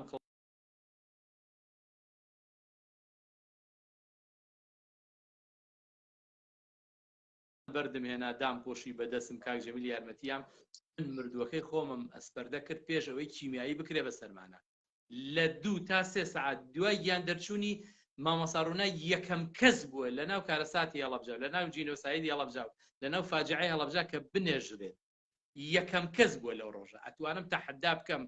لە دوای سەعات و نیوە تا 2 سەعات خەڵک هەر ئاگای لە هیچ نەوە من ئەوم ناشت ئەسپەردەشم کرد لە قەبرێکی ڕێکوپێکە لە ناو حەوشەی مزگەوتیشە کە مطمئین بووم کەس دەستی لێنە و ئەو قەبرە هەر مایەوە هەتا من چەند ساڵێ چوومە ئێران ئاوارە بووم هاتمەوە جارێکی کە لە مەراسیمێکی ترا قەبرەکەم دەرهێنایەوە خێزانمم دەرهێنایەوە لە مەراسیمێکی ترا لەگەڵ کەس و کارە بردم دووبارە ناشتمەوە و ڕسمی قەبرەکەشت بۆ ئەنێرم کە ئیمساڵ چاکم کردووە بە بەردی مەرمەڕ هەموو ساڵێ من ئەچمە خزمەتی بە بەردی مەرمەڕ چاکم کردووە و درەختیشم لە پاڵا ناشتووە و بۆ ئەوەی هەرگیز بێناز نەبێ وەلەو ئەو ئێستا ڕۆحی لە شوێنەکە قەت بگیری ئەمەە کاک اسماعیل ئەم تیکە لە داستانت تۆ من وتم من درامای فرە تەماشاکەم درامای شەڕە فرە تەماشاکەم جێی قەدردانیە کە ئێمە لە ناوە ئەم دادگانە مەردی ئەوێنین نامەردی ئەوێنین لە حەق خۆمانە خۆمان لە حەق خۆمانەوە من هەر لەم داستانەی کە تۆ تعریفت کرد نامەردی ئینسانێکم دی کە فکری کرد فرە زرنگە و لە مەرگ دەرەچێ واگەر لای تۆ بمایە مابوو وەچوو بە فاصلەی 5 دقیقە خۆی دابەکوشت هەر ئەو ئینسانە بێوەفا هەر ئەو ئینسانە وا کردەوەی خۆشی هاتەڕێی زرنگ بازیەکەی خۆی هاتەڕێی وا گەرەکی بوو لە مەرگ دەچێت و وەفای نەبوو بە جنازەی ژنەکەی و مناڵەکەی ناو بەتنە ئەو ژنە وا لە سکت دڕیاگە دایکیان لە ناو جفتەکە ئامد تەوەلود و مەرگی هاو کات بوو لەگەڵ یەکتریا وەلی تۆ وەفای قەشەنگێکتدا داستانێکی قەشەنگە دوێت لە ڕۆمانسێک کە لە ناو شەڕێکا پەڕپەڕ بوو و تۆ ئەو ڕۆمانسەت بە کۆڵۆ گێڕا بە تەمامە لەحزەکانە قیامەت و قیامەتیانە هەڵەبجە تۆ تا ئەم دەقیقەیشە کە باسیەکەی بە وەفا و باسیەکەی بە عشق و باسیەکەی و بە ئینسانیەت و باسیەکەی قەشەنگە ئینسان زانهای قەشەنگی ژەوێنێت لە دڵ ئەم قێزەوەنی و چەپەڵیە شەڕێکی هەدەفمەند بوو نابووتی ئومەتۆم و مردمێک قیەمی ئەخلاقی مردانگی وەفای و گەورەیەکەی فەرموو. ئەمما مەسافاتمەیە کە بە برینداری من بەجێشم نێژوە پێش ناشتنی مناڵەکانی خۆم خستمە ناو سیارێکی برینارەوە لەگەڵ خەڵکێکە کە فامیلی خۆی هەڵگرت بوو ئەمانەتێکی دابوو بە من کە بۆی هەڵگرم خۆشکی هەبوو برای هەبوو کەسی تری هەبوو بەڵام من چونکە خۆشک و خۆشکەکەی و خێزانم وە علاقەیەکی سەمیمی خۆشمانە بوو ئەمانەتەکەیە کە پارە و ئاڵتون بوو لە لای من بوو هەر لەو ماڵە دام نابوو وتم مامۆستاگیانەوە من هەر لە ماڵی خۆمانە هەڵی ئەگرم بەڵام شاید ڕۆژێ تۆ گەرەکت بێ ئەوە شوێنەکەیەتی ئەوە من ئەوم ناردووە مامۆستا ڕووناکیشم ئەسپەردە کردووە کوڕەکەشم پێ تەسمیمان کردووە کە دەرچین ئێمەش ئیتر ماڵی ئەو کاک جەمیلی زاوایم خوا یارمەتی با تراکتۆریان هەبوو ئەوێ ژووتی کاکەیتر دەرەچین هێشتر ئیتر وردە وردە خەری و کیمیایی ئەوە شوێنرات بەڵام من احساسی کیمیایی منە وتم کاک جەمیل منە بێت سەر بەمەوە لە ماڵەوە ئەو ماڵی کە وامان بەسەرهاتیایە تا ماڵی کاک جەمیل تقریبا 800 تا 700 متر بوو وتی کاکە بۆ کوێ ڕۆی کوڕە هێناوتە ژنە ناشتوتە بۆ کوێچی وتم ئەمانەتێکی مامۆستا فاتمەم لایە لەوە ئەچێ بیدۆزمەوە مامۆستا فاتمە ماوە خوا بە ئەو ئەمانەتێ نەفۆتێ لەوێت بە تەنیا خۆم سپراندووە لە دەستی خۆشکم لە دەستی کاک جەمیل ڕام کردووە چوومەتەوە ماڵەوە ئەمانەتەکەم دۆزیەوە هێنام وتم ئەمەش ئەمانەتی ئەوە ئەگەر منیش نەمام ئەوما ئەبێ پێی بدرێتەوە ئەمانەتێ لەبەرەوە لە جیاتی خۆشک و باوکو کە سوکاری کە مابوون یاوێتی بە من و ئەگەر منیش نەمام ئەویش نەما بێنە بە خۆشێکی بە کەسێکی خۆی ئەمانەتەکەم هێنا و لە ئێران متەسفانە کە مامۆستا فاتمە لە بیمارستانی تاڵەقانی وەفاتی کردووە لە باخە فردەوسی کرمانشان لەوێ نێژرا بوو بەو ناو نیشانە کە من چووم و دۆزیمەوە و تەلاشم کرد دوای چوون گەڕان بە شوێنیا ئەمانەتەکەشم دوای چەند مانگی تەسلیم بە خۆشێکی کردەوە ئێستا ئێمە ئیتر ئەمانەتەکەمان هێناوە و کاک ئەنەسم پێیە و مامۆستا فاتمەم ناردووە مامۆستا ڕووناکیشم ناشتووە ئەڵخەکەی لە باخەڵمایە و ئێستا ئیتر بێشکەکەم پێ ئەمانەوێت بەرەو شاخی شنەروێ سەرکەوین لەگەڵ ماڵی خۆشما و لەگەڵ کاک جەمیل و ئەوانە وردە وردە نزیکی ئێوارە بوویە و بۆنمانە کرد کە ببورن من هەر بۆ خاتری تەکمیلی جەنابەت ئەوە ئارامگاهە شەهیدانە گومنامە هەڵەبجەس لە شارە پاوە لەوێ کۆمەڵێ جەسەد و جەنازە نێژریاگن ناویان نییە کەس نەیناسیگن فرەیەک لە شارەکانە کە هەڵەبجەیەکان بریاگن لەوێ گۆڕی واتیا و گۆڕ ناوی نییە یەکێکیان پاوەس متبەینەن لە کرماشان و لە سۆنقۆر و لە کرمان و لە کامێران و لە سەقز و ئەوانەیش هەن متمەینەن بۆیە هەر بۆ فەرمایش جەنابەت کە چوویتە سەرە باغە فردەوس بەڵێ فەرموو بەڵێ ئێمە ئیتر ئەوە من کە مامۆسام ناشت ئیتر زۆر یعنی خەیاڵم ڕەحەت بوو ئیسراحەتم کرد وام زانی نەمردووە لە چاو ئەوانەی کە بەجێ هێڵران بەو ناوە بێناسکەوت بوون لەگەڵ ماڵی خۆشکەکەما بەڕێکەوتم بێشکەکەی کاک ئەنەسم پێ بوو بۆ شیرەکەیم پێ بوو بەڕێکەوتین بەرەو شاخی شنەروێ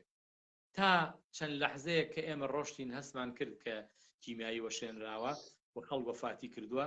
ئێمە بەناو مردمەکە بە شاخی شنەروێ وردە وردە بەرەو عەبابەیلێ و بەرەو شاخی شنەروێ سەرکەوتین تا ئەو جێیەی کە ماشینەکە و تراکتۆرەکە ئەیتوانی باش بوو یعنی حاڵی ئێمە باش بوو تا ئەو جێیە ئێمە بە سواری ڕۆشتین من خۆم برینار بووم هەرچی چۆنە بێ کەوشێکیشان بۆ پیا کردم کاگەنەسیشم لە باوەشا بوو کە مناڵێکی 4-5 مانگانە بوو جارجار خوێنەکەی دەستی منی ئەخوارد و جارجار ژنێکە گەربە و ناوا بووە کە حاڵی منی ئەبینی مناڵەکەم پێوی ڕۆڵە بێنە با تۆزە شیری بەمێ لەوە چە کاگەنەس 10-12 خۆشی هەبێ کە لەو ڕێگەیە بەزەیان هاتووەتەوە بە منا کە من مناڵێکم پێ شیرەکەم تەواو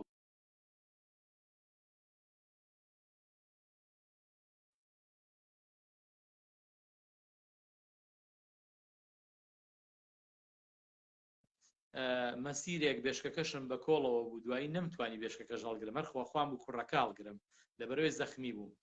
لە شنروێ چوین بەو دیوە بەرەو هاوار و بەرەو گریانە و ئەوانە ئێمە گەیشتینە گریانە کە لە خوارد و ئاوەوە ئیتر ئەوەش مەرزە. شەو لەوێ ماینەوە ئیتر خەڵکانێک ئەهاتن بەو ناوە شیریانەیە بە کوڕەکە و منیش خۆشحاڵە بووم کە یەکێ شیری پێبێ، لەبەر شیرەکە نەما بوو ئەو چەند قوت و شیرەی کە پێم بوو. بۆ ڕۆژی حەڤەی سێ کاکە لە حەڤدەی سێ بیگرە کاک ئیسماعیل ببەخشە، ئێمە گەینە سەرە مەرز کە قەرارە بڕێنە ناوی حەڤدەی سێ. شەهادەتێکی تری ژنابتم گەرەکە بە سەداقەت و بە حەقیقەتەوە بێژنی. ئەلبەتە لە وەسەتە قسەکانتانە وتتان وەلێ من هەرگەرەکمە تەئکید بکەینەوە لەسەری. کاکە ئیدعا کریا کە قەرارە هەڵەبجە ئازاد بکرێت. ئێمە دیمان هەروە کە نەوشیروان مستەفا لە کتێبەکەی خۆیان بەحسی کرد و کاک کامەرانی حەمەنووری خوێندی و من تەفسیرم کرد. ئیدعای کردو کە ئێمە دەمێک بوو پلانمان بوو کە جێگەیەک ئازادکەین، و چون شەوکەت حاجی مشیر دەمێک بوو بیری لە هەڵەبجە کردبوو کردمان بە فەرماندەی ئەوێ، چون دەمێک بوو بیری لێ کردبوو. ئەمە یعنی ئێشێ پلانی بوێت، بەرنامەی بوێت، نەقشەی بوێت، دایڕشتوێت، چی بکە، لەکوێ بڕوا، چۆن ئیدارەیکە، چۆن بیبا بەڕێوە. من سوالم کرد، وتم ئایا چواردەی سێ خەڵک هاتنە ناوە هەڵەبجە خەڵکیان کۆ کردەوە، قەوانین تازەیان وت، سعیان کرد ئەمنیەت بەرقەرارکەن، جورم و جنایەت نەبێت، دزی و چەتەیی نەبێت، و لە کناری ئەمە لەگەڵ ئەمنیەتە ئیجتیماعی ئەمنیەتە خۆراک، لەگەڵ ئەمنیەتە خۆراکە ئەمنیەتە جەنگی بپارێزن، خەڵکوتیان نە، هیچ شتێکی وانە بووکە. با بێنە سەر ئەمەی کە پەردە زەڵم ئەتەقێتەوە. بەرەی کوردستانی و ئەرتەشە ئێران بێ هیچ مقاومەتێکی دەوڵەتە عێراقی، بێ ئەوەی کە دەوڵەتە عێراقی ئێمە لە فیلمەکانە ئەوێنین سەربازەکانە ئێران خەریکن ئەنوارن بە هەڵەبجە لە فاسڵەیەکی 1 کیلومتریە فیلمبەرداری لێ ئەەکەن، قسە ئەکەن، وێسیاگن، و هەواپەیمای عێراقی نایە بە تەرەفیان و فقط بە هەڵەبجەدا بە ئیتمینانێکی کاملە و لە دوورە وێسیاگن تەماشاکەن. من خەریکم گەرەکمە بە نوکتەیە بگەم، ناتوانێت بەرەی کوردستانی ئیدعا بکاوە پاسا و بێرێتەوە کە من لە بەرەی شەڕابووم، خەریک بووم سلێمانیم فەتح کرد، نەمەتوانی ئاوڕ بەمەوە لە دواوە، کە ئەگەر وایش بواە ئەو مەشیایە حدە ئەقل ئامبوڵانسەکانی بۆ خۆی بەهاتایەوە بڕوایە. سوال، ئایا ئەمانەی کە ئاتڵ و بەتاڵ بوون یەکێکیشیان ئەو جۆرەی کە بە تۆ وتی بە ئەگەر ئێمە کوژیان بای توێژ بکوژین نەکوژریە، ئەمانە دوای ئەم اتفاقە ئێمە ئەسڵ قبول کەین ئەمانە نەیانەزانی شیمیایی شەکلێک کە درۆست و گشتیان وتیان نەزانیکمانە، چون هەم ماسکیان واپێ هەم دەرزیان واپێ و کەسیان بە شیمیایی نامدێن، و هەم هەمەی حاجی مەحموود ژێ تەدریب کریان لە جوانڕۆ. ئەمە بگرین، ئایا ئەمانە هاتن حداقل وجدانە ئینسانیان تەکان بخوا لەم فاجعە کە کردی گیانە یە سیمایە قەشەنگی لە خۆیان بۆ مردن نشان بە خەڵکە ئێمە زوو ئەخەڵەتێت، تۆ حتا ئەگەر قاتڵیش بووی شوێندەسەکەی خۆت پاکەکەیتەوە، سەحنەی جورم جۆرێکی تر ئەچنی. ئەمانە هاتن هەر بەوەی کە ڕواڵەتە خۆیشیان قەشەنگکەنەوە یارمەتیە خەڵکەکە بدەن لە دەرچوون بەرەو سنوورە ئێرانە. دایان ماشینیان هاورد، زی لە عسکەریان هاورد، ئەو ماشینانەی بنزینیان لێ ئەبڕیا بنزینیان پێ ئەدان خەڵکەکە بوون، ئەم کاریان کرد لە قسەکان تا دەرنەکەوت کەم کاریان کردگە. وەلێ ئێشە جنابتان بفەرمون دیتان کریا، و ئەگەر نەکریا جناب چۆن فکرەکەیت و بوو نەکریا؟ مەگەر ئەمانە نهاتوونە مردمە ئازادکەن، مەگەر ئەمانە نهاتوونە مردمە ئیدارەکەن، مەگەر ئەمانە ئیدعا ناکەن هێز بوون و قدرەت بوون، دەوڵەتە عێراقیان بە چۆک هاورد بوو، مەگەر ئەمانە ئیدعا ناکەن ئەمانە پسپۆر بووگن، ڕەهبەر بووگن، تێگەیشتوو بووگن، لە وەسفیانایەکی کاورە 12 زوان ئەزانیت. چۆن ئەقلی بە منەگەیگە حدە ئەقل ئەگەڵ قەتڵیشی کردە سەحنەی قەتڵەکە پاکۆکاتەوە، حدە ئەقل ئائیستە ئالەگرا دیمەنی قەشەنگ لە خۆی نیشان بە، حدە ئەقل وەکو مامۆکەی هەملت بێت بڕوا هەملت بلاوێنێت و کە نەزانێ بابەکەی کوشتەگە. چۆن ئەم کارەیانە نەکرد؟ بۆ ئەوەنە بێمنەت بوون بە خەڵکی بوون. کاک ئیسماعیل ئایا یارمەتی دریا؟ ئایا تۆ دیت ئەم هێزە بەرەی کوردستانیە بکەوێتە جاددانە خەڵکی بەم شاخ و داخ و جاددانە یانە؟ کاک پەیمانگیان من عەرزم کردی و وابزانم دەفتەر عەمەڵ و ئەو خاڵانەی کە قەرار بوو باسیکەین من و تۆ لە دیبەیتەکە بۆ ئەوەی حەقی خۆی بینێ بۆم نووسیوی حەزم کرد لەم یەکەم دیبەیتا کە من بە خزمەت جەناب و هەموو ئەو خۆشەویستانە گەیشتوم بەس باسی ئەو بەسەرهاتەی خۆم بە کورتی بکەم کە بەسەرم هات بۆ ئەوەی ئەگەر دوایی گلەییم کرد لە هەر کەس و لایەنێک کە بەشدار بووە لە کارەساتی هەڵەبجە و لە جینۆسایدی هەڵەبجە ئیتر ئەو نەڵێ تۆ کوێت دێشە بۆی بزانێ من کوێم دێشێ و من لە کاتی خۆیان لە دیبێتەکانی ترا دەزەخەمە سەر زەخمەکان و بەبێ شەرم و بەبێ ئەوەی لە هیچ کەس بترسم و بەبێ ئەوەی هیچ کەس خاتر بگرم ئەگەر خۆشەویستی کەسی خۆشم بێ هەموو ئەو شتانە باسەکەم من لەو سەفەرا کە ڕۆشتم بێجگە خوای گەورە ئەو کەسەی خۆم هیچ کەس یارمەتی نەیام پێشمەرگەمە بینی هاتووە ڕۆژ بەڵام یارمەتی کەسی نەیە ئەوە قسەی بوو ئەیودە وا ئازانی تۆگەر بڕۆی بۆ ئێران لەوێ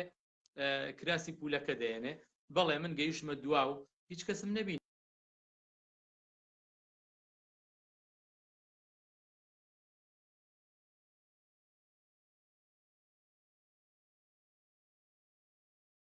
نین کە خۆیان بەرنامەیان هەبێ بە شوێن بەرنامەی خەڵکی کەون لەبەرەوە احتیماڵە هەبێ خەڵک چەکی پێیابێ بە شوێن چەکەکەی خۆی بێ مقابل بەوە کار بکە هەمووی مەشغوڵی کاری خۆیان بوون منیش ئەو ڕۆژە مەشغوڵی کاری خۆم بووم کە ڕزگارکردنی ماڵ و مناڵەکەم بوو گەیشتمە گریانە لە گریانە تۆزێکی تر چون وتیان ئەمە ئێمڕۆ ڕۆژ بوویەوە 16 خەوتین لە حەڤەی سێ ماشین هات ماشینی ئێرانی هاتن خەڵکانێکی وەک جەنابەت احتیمالە خۆبەخش بووبن لە شارەکانی کرمانشان و هەموو شوێنەکە مردمی ئێران من قەت بیرم ناچێتەوە یعنی مردمی ئێران زۆر یارمەتی خەڵکیانە هەم لە ڕەوەکە هەم لە کیمیابارانی هەڵەبجە ئینسان ئەبێ بە وەفا بێ ئێمە بینیمان ماشین هاتووە خەڵکێک سوارەکە وتیان تۆ لەبەر ئەوەی مناڵێکت پێوە خۆت بریناری حەزەکەن تۆ یەکەم کەسبی لەو کەسوکارەی خۆم و ماڵی خۆشکەکەم کە تۆ سەرکەوی پیاوێگات وتی من ئەوە ماشینەکەم لێواکێتان زۆر ناڕەحەتە بابی بەم هەڵبەتە فارز بوو وتیان ئەمە ناڕەحەتە مناڵەکە مەڵگرت و پێڵاوم لە پێ کرد و ڕۆشتم کە منی بینی وتی ئەی خانەوادەت ئەی زان وتم هەر خۆم وتی تۆ چۆن هەرخۆتی وتم هەر خۆمم زەخمیم ئەوە من ئەیتر کابرا هەر نوعێوێت تێمگەیان لەبەرێ منە و کاتە فارسیم نەزانی زۆر بێتاقەت بوو زۆر ناڕەحەت بوو منی برد لە باغڵدەستی خۆیان لە عەقەبەوە لە پێشەوە منی دانا اینجا دوای ئەوە لە دواشەوە هەڵبەتە گەڵابە بوو ماشینەکەی خەڵکی کەش سەرکەوت بەڵام من ئێتر وەکو کەسێکی خۆی اینجا کەم بوودی پێیان شتی پێیان وتی تۆ کوێ ئەزانی بدبم بۆ کوێ لەبەرەوە من ئەمانە بم بۆ کرمان بەس تۆ کوێ ئەڵێ من لەوێ دادەگرم فاقن خۆشیەکەم لە ڕەوانسەر بوو لە شارێکی ڕەوانسەر لە شارێکی حەسەناباد ئەمزانی کە لەوەیە وتم مەسیرمانەخوا بە شارێکی حەسەناباد وتی بەڵێ مەسیرمانەخوا چونکە ئێمە ئەچینە پاوە و اینجا ئەچینە ڕەوانسەر و ئەچینە حەسەناباد و وتم بۆ خاتری ئەوەی ببەخشە بۆ خاتری ئەوەی کە شەهادەتەکەتان شتبایتیانەکەوێ من ئەو منتەقە ئەناسم ڕەوانسەر دوو شارێکی بوو لادێ حەسەناوای هەست کە شارێکێکی گاوداری بوو شارێکێکی نظامی بوو لە خودە شارە ڕوانسەرە کە لە لای پادگانە نظامیە بوو جەماعەتە پارتیوێکێتیش لەوێ بوون وەختە خۆی شارەکەکەی ڕوانسەر لە ناو دڵە شارە ئێژی کە لەو پەڕی شارە ڕوانسەر بوو منزورتە هەردووکی ئەزانم شارەکە کە جەماعەتی پارتی لێ بووە لە ناو ڕوانسەرەوە لێرەوەی بەدەسە ڕاستەوە بوو شارێکی حەسەناباد کە گاوداریەکەی تیابوو ماڵی خۆشکم لەوێ لە حەمامێکی ڕووخاوا بوو بەڵێ ئەوەی سەر دروستی کرد بۆ خاترەوەی خەڵک لێ دوانەیە ژێم شادەتە خەتچێتیا بوو دروستە حەسەناوە وا لە ئەو لای ڕوانسەر گردنەی هارە بڕڕەکەی دەستی جادەکەەوە گاوداری و تەرتیباتی تایە بەڵێ ماڵی خۆشکم لەسەر جادەکەی لە پاڵ گاوداریەکە لە حەمامێکی کۆ نابوون ئەوان زووتر ئاوارە بووبوون بەس ئەمزانی کە لەوێن وتم شەهرێکی حەسەنئاباد گاوداری وتی میدونم ئیتفاقاً کە ڕۆشتم ڕەوانسەرمان بڕی وتی ئەوە شارێکی حەسەنئابادە وتم لای ئەو خەڵکە بووە سێرەکەم خۆشکم لە بان جادەکەەوە ساوە بە دیار منەوە وتم ئەوە خۆشمە وتی فامیلتە وتم بەڵێ منی وەسان و دابەزیم وتی بە خەڵکەکە کەس دانەبەزێ هەر ئەم پیاوە داوەزێ دابەزیم خۆشکم مناڵەکەی گرت و ئێوە مامۆستا ئەوە کێ وتم دادێکیان بەس من هاتوو لەگەڵم مناڵە جارێ من برینارم ئیتر چوومە ئەوێ کەس و کار و ئامۆزا و خۆشکەزا و فامیل و خۆش ئیتر کەسێک برای خۆی بەو حاڵە ببینێ و کەسێک خاڵی خۆی بەو حاڵە ببینێ ئێتر خۆ دەزانی چۆنەکە مناڵەکان لێ وەرگرتم و ئەی خۆت کاک ئیسماعیل ببەخشە من تا ئیستە نەمبیست کە فرمێسکێ بە چاوت هات بێتە خوارەوە تا کەی ئەم فرمێسکە نایێتە خوارەوە ئەوەت لەبیر نەچێ پێم بێژی بادن ئەو فرمێسکە باز نەبوو هەتا گەیشتمە شارێکی حەسەن ئاباد و خۆم بەتەنیا بینیەوە و کەسوکارەکەم هاتن و هەواڵی مامۆسەیان پرسی و ئەو وەختە ئیتر فرمێسکی من و ئەشکی من باز بواتە خوارەوە هەتا ئەو کاتە من تەلاشی ئەوەمە کرد کە ڕزگاریان کەم کە کارێ بکەم دوایی لێی پەشیمان نەبم بەڵام لەوێ کە چوومە بیمارستانی تاڵەقانی لەوێ من چەند ڕۆژێ زەخمی بووم لەوێ داخل کرام مناڵەکەم لە شارێکی حەسەناوای لە ماڵی خۆشکم بوو دوایی زەخمیەکەم باش بوو گەڕامەوە کە سوکار هاتنە لام بێتاقەت بوون سەیرم کرد من کەسێک بوو معەزەز و مکەڕەم ماڵم هەبوو مناڵم هەبوو زیندەگیم هەبوو ئێستا ئەوەم ماڵ و مناڵم ڕۆشت ئەمە مناڵێکی سەرباری بەڵێ یعنی ئیتر لەوێ فرمێسکەکانم باز بوون ئیتر لەوێ ئەشکم هاتە خوارەوە ئیتر لەوێ بیرم کردەوە کە من چیم بەسەر هاتووە و من فعلا ئەگەر خوا یارمەتی نەیامایە هەموو ئەم شتانم تەحەمڵ ناکرد و بعدەن ئینشاءالله من حکایەتی برایەکم کە لە بەغا بوو هاتەوە لەگەڵ ماڵ و مناڵەکەیە ئەویش هەر بۆ سەردانی ئێمەوە ڕۆژە لە ماڵی خەزووری بوو لەگەڵ ئێمە هات بۆ ئێران دوایی گەڕایەوە ئەنفال کرا خواویزیم لێ کرد ئەوەش بۆ خۆی حکایەتێکە کە ئەوەش زامێکی کە لە خێزانم زۆر کاریگەرتر لەسەر جەرگ و دڵم کە ئێستا من ئەزانم قەوری خێزانم لەکوێ بەڵام نازانم براکەم چۆن گیریا چۆن دەمی بەسرا چیاگیانیان چۆن لێسن ئەی سەرکەوتیان چۆن لێسن ئەی براژنم چۆن جیابوویەوە لە ئەو ئەی چۆن خۆڵ کرا بەسەر ئەی چۆن گیانەکەی دەرچوو ئەمانش حکایەت گەلێکن دوایی یەینە سەریان بەڵام من ئێستا گەیشتومەتە ماڵی خۆشیەکەم کە مقدارە ڕعایەتی مناڵەکەمەکەن تاخۆم لە بیمارستان بێمە دەرەوە یێواژەوە زەخمەکانم چاک بوون ئێستاتر کە سوکاریەن سرم لێ ئەیەن خەڵکێکی زۆرمان لە سەریاز لەم لا لەو لاوە لە شارێکی هەسەناوە خەڵکی کەش ناسا لە شارێکی ڕوانسەرەوە هاتن ئیتر من زانیم ئەو وەختە چیم بەسەر هاتووە و من چه ئیتیفاقێکم بۆ پێش هاتووە و من چۆن ڕزگارم بوو و ئەشێ ئێستا ئیتر زیندەکی چۆن بکەم و چۆن بژی کاک ئیسماعیل من لەگرا خەریکم بە دوو سێ نوکتەی ترپەی ئەوەم لە فەرمایشاتە جەنابەت ئەڵبەتە من تەوزیحێک بدەم ئەوەی کە ئێمە بە کامە داستانە خەریکین ئەڕۆین دروسە خود شەهادەتە مردم لەوەی کە چیان دیگە و چه اتفاقی بەسەریان هاتگە دەختێکی بسیار مهمە و فرە ئەرزشمەندە ئەوەی کە مهمە بۆ ئەم دادگایە کە خەڵک بتوانێت بڕیاری لەسەر بدا ئەوسە ئێمە بزانین کێها دەخیل بوون کێها چیان کرد لەو سەحنە بزانە جەنابە پزیشکی ببەخشن پەرستاری ئەسڵەن خوی شغلەکەی جەنابەت ئەمەسە هەروواکە بەوەفا بووی بە سوێن دەکەت لە هەر کوێیەک لە خیابانێکا بڕۆیتەڕێەوە کەسێک بتلێت و فەورەن خۆت ئەگەینتە سەریێژی من پەرستارم نەبزێکی ئەگری بزانی سەکتە لی داگە جەڵتە لی داگە چی لێ هاتکە من ئینسانی باوجدانی وام فرەتیگە خۆ ئێمە وەختێک کە جەنابەت خاترات تعریفەکەیتەوە خەریکین بەحسە ئۆرگانیزیشنێک ئەەکەین خەریکین بەحسە مدعیانێک ئەەکەین کە ئیدعایەکیان کردەکە بزانن کە هەڵەبجە لە 2 ساعات اتفاقەکە فێ بەڵام ئاشفیت بە درێژاییە 1941 یا بێژم بە درێژایی 1933 وردە اتفاقێک ڕخەدا کە ئەگاتە 1940 و جەنگە جەهانی دووەم سورعەتی پێدا لەگرا ئاشویتسیەکان داستانیان ئوردوگاهە و داستانیان مەرگە لە ناو کارە یا مەرگەتە کە ئوتاق گازە منفەردانێک بە ڕقەم و یا کەسانێک کە لە دەرەوە ئەکوژرین ئەمانە کاتە ئەوە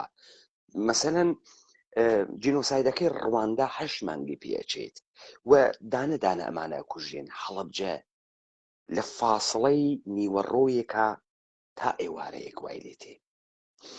بە 2 ساعات ئەم اتفاقە ئەکەوێ وەلی کاک ئیسماعیل ئەم 2 ساعاتە نەتیجەی کارە کە ئەم 2 ساعاتەی لێ ئەخوڵەکەی تەوەجۆ ئەەکەی مەسەلەن تۆ ئێشێ بزانێ دەوڵەتە ئاڵمان 1.5 ملیۆن دەخیل بووگە کە ئاشویتسی دروست کردەکە 1.5 ملیۆن ئینسان کاریان کردگە بەعنوانە هێزە سەربازی تەجەسوس SS ئەوانە. ئێمە ئێشێ بزانین ئەم هەڵبجە کە ئەم اتفاقی بۆ ئەکەفێ و ئەم فاجعە ڕوخەدا و ئەم جینۆسایدە ئەڕوات بەرە و لووتکەی خۆی فرە کەسێ دەخیلەتەیە. ئەمە چۆن دەرەکەوێ بەوەی کە جنابەت وەختی خەریکی ئەڕۆی بەرە و دواو لە مەسیرە ناوێنی بەرەیە کوردستانی کارم بە دەوڵەتە ئێرانی نییە، دەوڵەتە دوژمنەوە هاتکەوەی کە خەڵک لە خۆشباوەڕی خۆیان لە نەبوونە تعریفە دۆس و دوژمناکەوێتە داوە دەوڵەتە ئێران چۆن ناوێنی بە سوورەتە سیستەماتیک و دەستوری ئەم مردمە بگۆزنەوە. مردم زەخمیە، مردم شیمیایی لێ دریاگە، نیوەی مردمەکە لە وەسەتە ڕێگا ئەمرێ لەو مەسیرەکەیوەتێن. بۆیە ئەم تەوزیحاتە واجبە بدرێت تا مشخص بوێت و مردم بتوانن حکم بدەن، بزانن کێ مقەسرە و کێ مقەسر نییە. لەذا شەهادەت ئینسانە سادقێک وەکو جنابتان کە لەسەر حەقیقەت ویسیاگەوە لە ئەوەڵی شەوتتان ئەوەی کە پاڵی بە ئێوە یاگە وجدانتانە حەقیقەت تەڵەبی و حەقیقەت خوازیە و وجدانە ئینسانیتان مەجالتان پێنادا کە سکوت بکەن. بۆیە لەگرا ئێشێ ئێمە بتوانین بە قەتعیەت و ڕەئی بدەین کە بزانین کێ ڕاست ئەکا تەواوە ئەو فەرمایشاتانەی کە ئێوە کردتان تا بە ئەم دەقیقە نکاتێک کە شهودی تریش بەحسیان کرد پشڕاستەکاتەوە. لەوەی کەمانە بەرنامەیان نەبوو، پلانیان نەبوو و بەرەو ئەو ئاراستە ڕواکەسەن ئەم مردمە قەرار بووگە بیگیرێن لەگرا تا بکوژرێن. خب ئێوە گەینە حەسەناوە گەرەکتانە لەگرا گیری بدەن یا گەرەکتانە چتهای و نکاتێکی تری پێ ئێزافە بکەن. یەک شانسی تریشتان بووگە کاک ئیسماعیلی، ئەزانی تەفاوتەیەوەتە کە خەڵکیا چی بووگە. بۆیە ئیستە جەنابەت یەک تەنزیمتری ڕاحەتتری، یعنی ئەتوانی قەشەنگ داستانەکە تعریف بکەیتەوە بێ ئەوەی کە گتی تیا بکەیت. یەکێک لە دەلایلیەوەسە جەناب و بڕێک بەشێک لە دەروونە ئینسانی بازیافت بووگەسۆ. بۆ جەنابەت یەک سری قەومت هەست کە ئەم قەومانتە لە حەسەناوە و لە ڕوانسەرە ئستقراریان بووگە، زندگیکی نۆرماڵی ئاوارەگیان بووگە، ئەوانە لە ڕەوەکان نەهاتگەن و تۆ تەنیا موسیبەت زەدایانی دەرحاڵە حازر. بۆیە ئەوان هەواسیان جەمە کۆڕە شیوەنە بۆ ئەگرن، شیوەنە ئەوان و دڵتەنگی ئەوان و ئەم تەزاوراتە ئیجتماعیە گرێکانە دڵت تۆ ئەکاتەوە و تۆ ئەتوانی یە حاڵەتە تەبیعی ترێکیش بگری خو عاتفەکەت بێتە سەر جێی خۆی. فەرقێکی تەکی ئەوانەی ئەوەرن وەکو مامۆستا دکتۆر لوقمان واوتی 12 ڕۆژ کردینیانە ناوی مەدرسەیەک ئالوودە، بێحەمام، بێوەزعیەت، چڵکن، زەخمی. تۆ ئەمانتە بەسەر نەهات، ئەم شانسە گەورەتە بووگە. بۆیە ئیستە ڕۆحێکی زەلالترت بەلاوە ماگە و ئەتوانی منسەجمتر تا ئەگرا بگەی. فەرمون کاک ئیسماعیل ئەگەر گەرەکتانە ئیدامەی بدەن تا بزانین بەرەو کوێ ئەگات ئەم داستانە. ئێوە نەڕوینە ئوردوگایی تر، حل لە ناو خانەوادەکەی خۆتانەمانەوە تاقیبتیان نەکرد، نەتیان کرد، گزارشتیان نەدا. کاکەمەنگیان حەزەکەم بۆ ئەوەی لەوە چێ بینەرانی خۆشەویست حەزکەن بزانن ئەم ماجەرایی من تا کوێ ئەگات. ئەلبەتە معلومی جەنابتە شتێکم نووسی بۆ جەنابەت. من ئێستا گەیشتومەتە ماڵی خۆشکم و ئیسراحەتترم لەبەر ئەوانەی کە بەدڵ من ئەزانن و خەمی منیانە لە دەور من، یعنی وەتەک منا شیوەنەکە نەوانیش و وەختێکم بۆ دروست بووە کە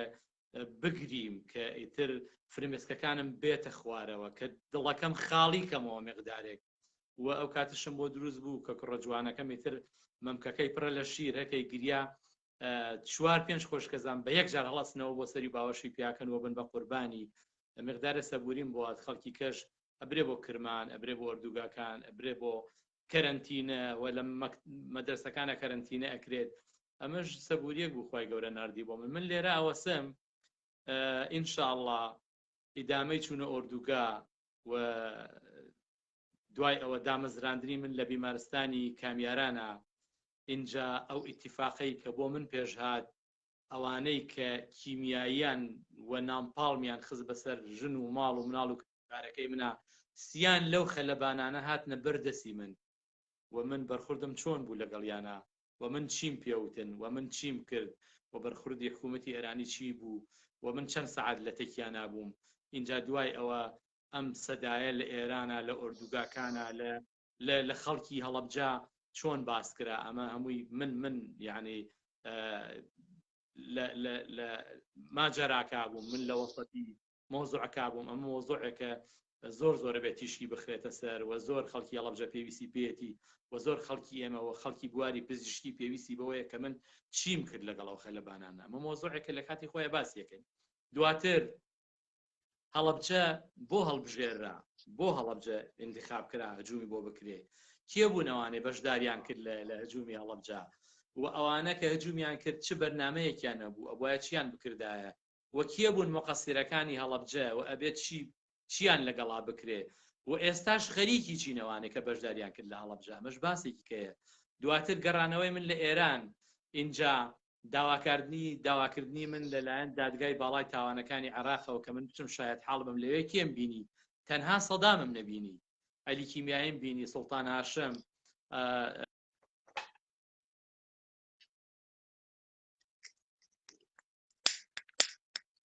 لە ئاستی پێڵاوەکانی ئێمە بوون لە خوارەوە هەمووی ئەم حکایەتەی کە من ئێستا گێڕامەوە بۆ تۆ باسم کرد بۆیان دەمیان بوو بە تەڵەی تەقی و هیچ کەس قسەی نەکرد هیچ کەس نەیتوانی پرسیارکە هیچ کەس ئینکاری نەکرد و من یەکێک بوو لەو شاید حاڵانەی لەوێ کە حاکمەکان لە VIP لە پشت شوشەوە سەیری ئێمەیان کرد دوایی هاتن بۆ لای من هەمووی گریان و محەممەد عورێبی خۆی گریا و تاوانباران کەسیان جورئەتی ئەویان نەبووی یەک سوئال لە من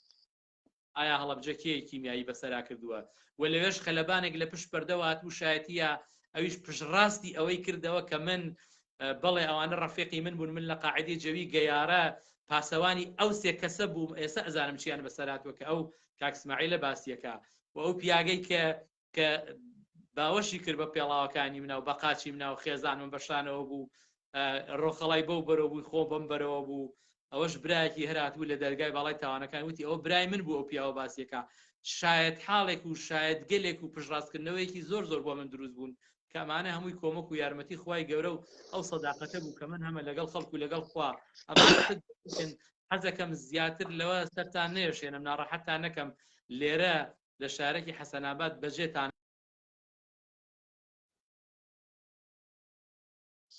خزمەتتانە. ممنون کاک اسماعیل من هەر یەک تەکمیلی آخر بدەم بزانن ئەوەی کە نکاتە فەرمایشاتە کاک اسماعیل بەرجەستە ئەکاتۆ خود کلیت داستانە هەڵەبجە و ڕۆژە 16 سێوە اتفاقاتە بعدەنە تا بە ئەمڕۆ ئەو سەحنانەی کاک اسماعیل گوتی من نەک بەو خستیە نەک ئەو جۆرە وەلێ لە دیاردەی شەڕە و بەتایبەتی لەم ئەواخرە کە بمبی ئونقودی یا خوشەیی ئەدریا لە کرماشانیش وەدی ئەکریا یعنی لە بیمارستانەکان و کەسوکارەکان و ئینسانهای سڤیلێکی کە ئەکریان بەدی کریا ئەمە ڕاتە ناوە قێزەونیە دیاردەی شەڕ ئەوەی کە بۆ ئێمە مهمە و بۆ ئەفکار عمومی مهمە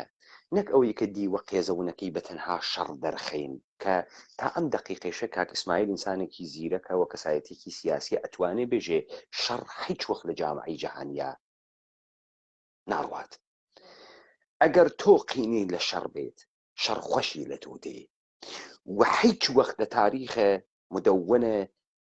حداقل 300 ساڵەیە ئەخیرە بڕهەیەک نادۆزیتۆ کە بەشەریەت لە گۆشەیەکیم کوڕی خاکیا لە چەندین جێگا مەشغوڵە شەڕ و تاڵانکردن و کوشتار و نابودی نەبوو بێت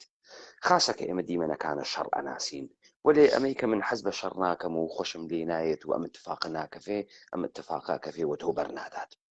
ئەوەی کە ئێمە گەرەکمانە بیزانین ئەمەسە بۆ ئێمە و بۆ ئێمە کێها ئێمەیان بەرەو ئەم مەسیرە برد کێها جنایەتکارن و ئەمە فقط قەتڵ عام نییە فقط دەرگیری دوو دەوڵەت نییە ئەم دوو دەوڵەتە بە کامە مەسیرا خەریکن تێ ئەپەڕن و ئێمە قەرارە بەرەو کوێ بڕۆین کە ئەمە پێ ئێژین جینۆساید و ئەم جینۆسایدە کێها تیا دەخیلن کێها مشارەکەتی تیاکەن بزانن سەدام حوسێن و ڕژیمە بەعسە عێراقی من یەک نوکتەتان پێبێژم لە ژێرە هیچ کام لەم ئتهاماتە لە هیچ دادگایەکە محکوم ناون چون شەڕە و بە چەکە متعارف داگیانە لە خەڵکی مثڵن داستانە کاک اسماعیل کە بەحسی کرد هیچ کەسێک سەدام حوسێن بە عنوانە جنایەتکارە جەنگی ناگرێت حتا ئەگەر سڤیلیشی گرتوێت چون ئەمە ڕواتە قاڵبە شار وەلێ ئەوەی کە ئێمە بەحسیەکەین جینۆسایدێکی سیستەماتیکە و دەری ئەخینەمە جینۆسایدە سیستەماتیکە و قەرارە ئومەتە کوردی پێنابود بکرێ و کێها مشارەکەتی تیا ئەکەن. تەوەجۆ ئەفەرمونون بۆیە شەهادەتە کاک ئیسماعیل بەو وردبینیەی کە هەسی و داستانێک کە نەقلیەکە بسیار مهمە، بسیار مهمە کە ئێوە بە وردی وەکو چۆن گوێتان لە شاهیدەکانی ترگرت بیبیسن، فکری بەسەرۆ بکەنەوە، پێداچوونەوەی لێ بکەن، بگەڕێنەوە پێیە تا بتوانن یەواش یەواش حکمت دروست بدەن. من بۆیە ئەم تەوزیحمە لەگلادا ئێوە ئێشێ دیاردەی شەڕ بناسن، بزانن چی تیا خود شەڕ جرم نییە تا ئەم دقیقە، جرم نییە و اتفاقاتێک کە تیا ئەکەوێت جرم نییە و حتا جەنگە دەورانە حازریش کە ئەڕواتە ناوە شارەکان هەنووز تعریفێکی بۆ نەکریاگەسۆ. بۆیە ئەشێ بزانین ئەنگوسە اتهام لەکوێ دیشکەینەوە کە داستانە جینۆساید دەرتێرێت و مشخصی ئەکات ئیدەیە ئێرادەیان کردە خومان بگۆڕن، میراتمان بدزن، فەرهەنگمان بدزن، کەرامەت و شجاعەت و ئینسانیەتمان، ئیمانمان بدزن. شاید کاک ئیسماعیل و ئەمسارە کاک ئیسماعیل بڕێ فاکتۆر دەخیل بووگە کە بتوانن ڕاحەتتر مواجه بوون تەکە ئەمە و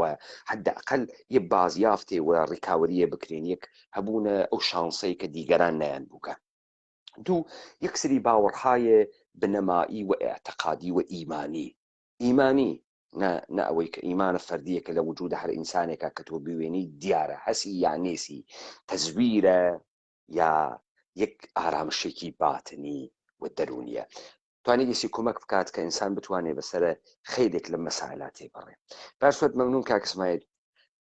ئومیدواریم کە بەردەوام بین و لە شەوانە داهاتووە هەر وەختێک کە هەماهەنگ ئەکرێ تەشریف بێنن و ما بەقیە داستانەکان ئێدامە ئەدەین تا ئیمشەو تێگەین لە جەنابەت کە ئێوەش پشتڕاستان کردەوە ئەو بەرەیە کوردستانی بۆ ئازادی بەو جۆرەی کە پلانێکی بوێت نەبوو، شادەتتاندا نەیبوو، شادەتتاندا هیچ بیمارستان و یارمەتیەک نەبوو، شادەتتاندا هیچ کەسێکی یارمەتی نەدریا کە دەرباز بوێت و بڕواتە دەرەوە. هەرداقل لەم لەختە لە بەسەرهاتە خۆتان تا شەهرەکە حەسەن ئابادە لای ڕوانسەر. مەمنون لە بەشداری ئەم شەوتان شاد و ئەگەر قسەی ئاخرێکتان نییە بتوانن تەشریف وەنە دەرەوە کاک ئیسماعیل. سپاس کای پەیمانگیان، من داوای لێبوردن لە هەموو ئەو بیسەر و بینەرانە کەم ئەگەر من بەم سەرگوزەشتەیە خۆم ناڕەحەتم کرد بن، دڵگرانم کرد بن، ئومێدەوارم گوێ شلکەین بۆ دەر لە دڵی یەکتر و من یەک نقطەی بچوو کە حەزم کرد لە کاتی خۆیان مەجالم نەبوو باسی کەمەویژەوەیە کە ئەو ڕۆژە لەسەر سفرەکە ئێمە مریشکمان هەبوو لەگەڵ برنجی سوورە. خوا ئەزانێ لەو ڕۆژەوە تا دوێنێ نیوەڕۆکە ئێمە برنجی سوورمان بووە، هەرچی لە حەزەیە من برنجی سوور و گۆشت و مریشک ببینم ئەو سفرەم ئەبینێتەوە، ئەو سفرەم بیرەخاتەوە، ئەو سفرەم وەبینێتەوە کە خێزانم لەسەری وفاتی کرد و برنج و ئەو گۆشتەکەمان نەخوارد. ئینشاڵڵا ئەمانە ناڕەحەتان نەکا و داوای لێبوردنی ژەکەم ئەگەر یەکێک دڵگران بێت. ئەمانە مێژووی ئەمەن، ئەبێ ڕۆڵەکانمان بیزانن، ئەبێت تۆمار کرێ بۆ ئەوەی شتەکان وەکو خۆی کەس بۆمان نەنووسێتەوە خۆمان بینوسینەوە بۆ خەڵکی لە واقعی ئێمە تێبکا بەو شێوەیە کە بووین. خوای گەورە یار و یاوەری هەموو لایەک بێ بە تایبەتی تۆی بەڕێز و شەو و شەوگارتان خۆش بێ و خواویستان. شەوتان شاد، شەوتان شاد. کاکتا هەورامی تەشریف بێرن کاکتا.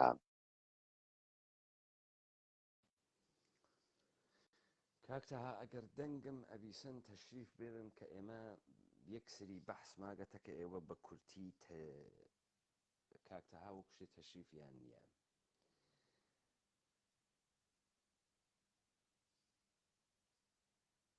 کاکتەها دەنگم ئەبیسن باڵێ.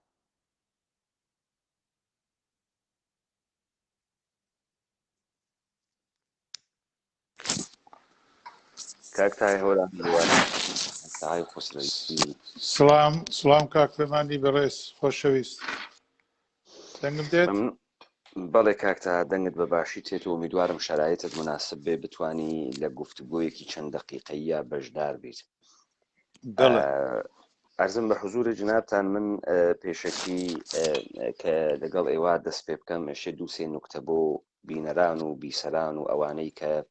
بە دەنگە تۆمار بوو و زەفت بوو گوێمان لێگرن بفەهمن کە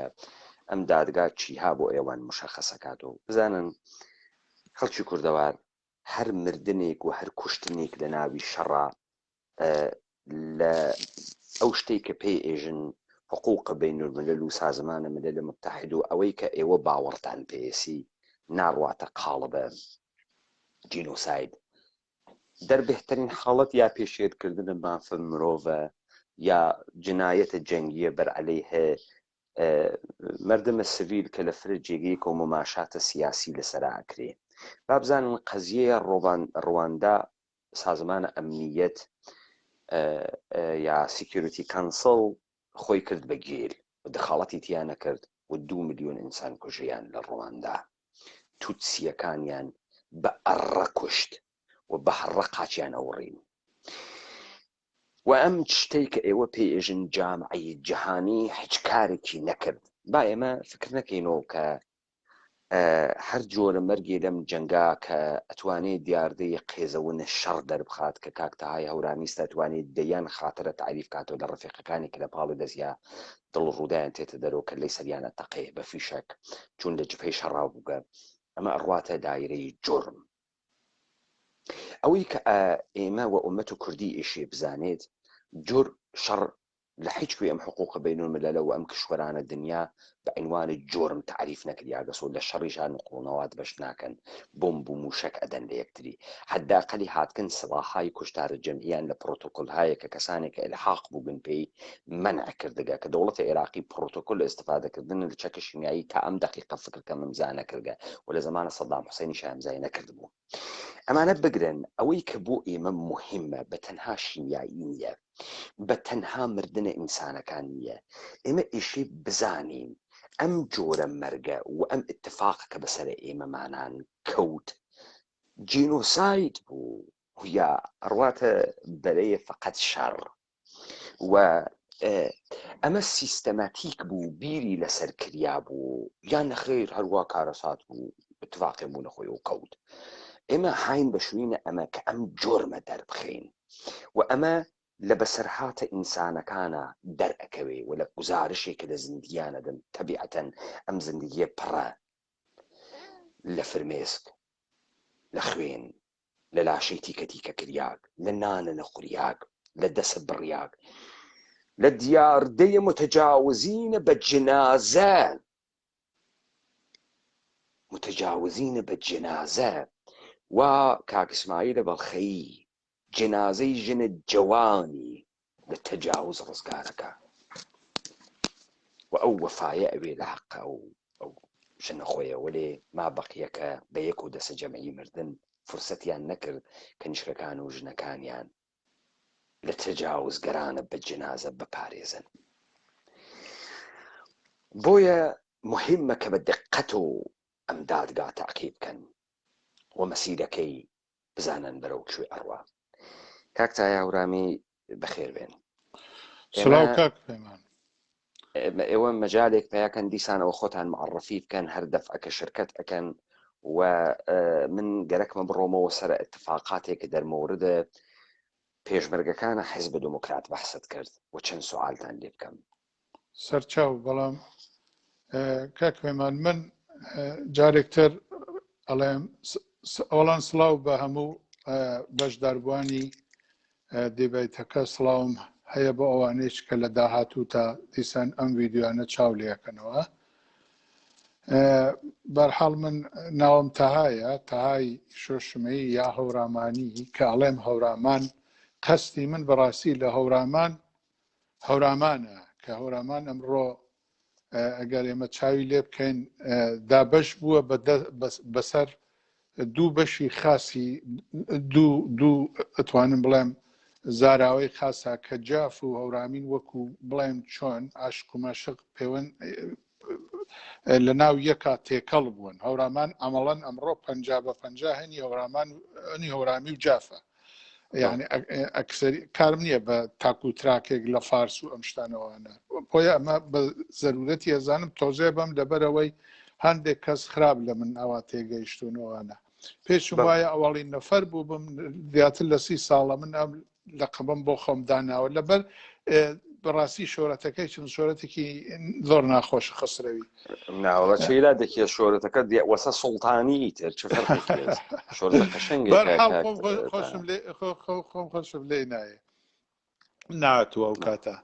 کاک پەیمان من گەرەکمە پێش ئەوەی جەنابەت ئەگەر مەجال ببێ هەر مامەوە لەو خاڵا کە زۆر کورتە چەند دەقیقەیەکە فەرموو لە جەرەیانی عەنەبە هەر باسم نەکردووە ئەوانە کاکتەها شتێکت وت ببەخشە منی شتێک هاتەوە بیرم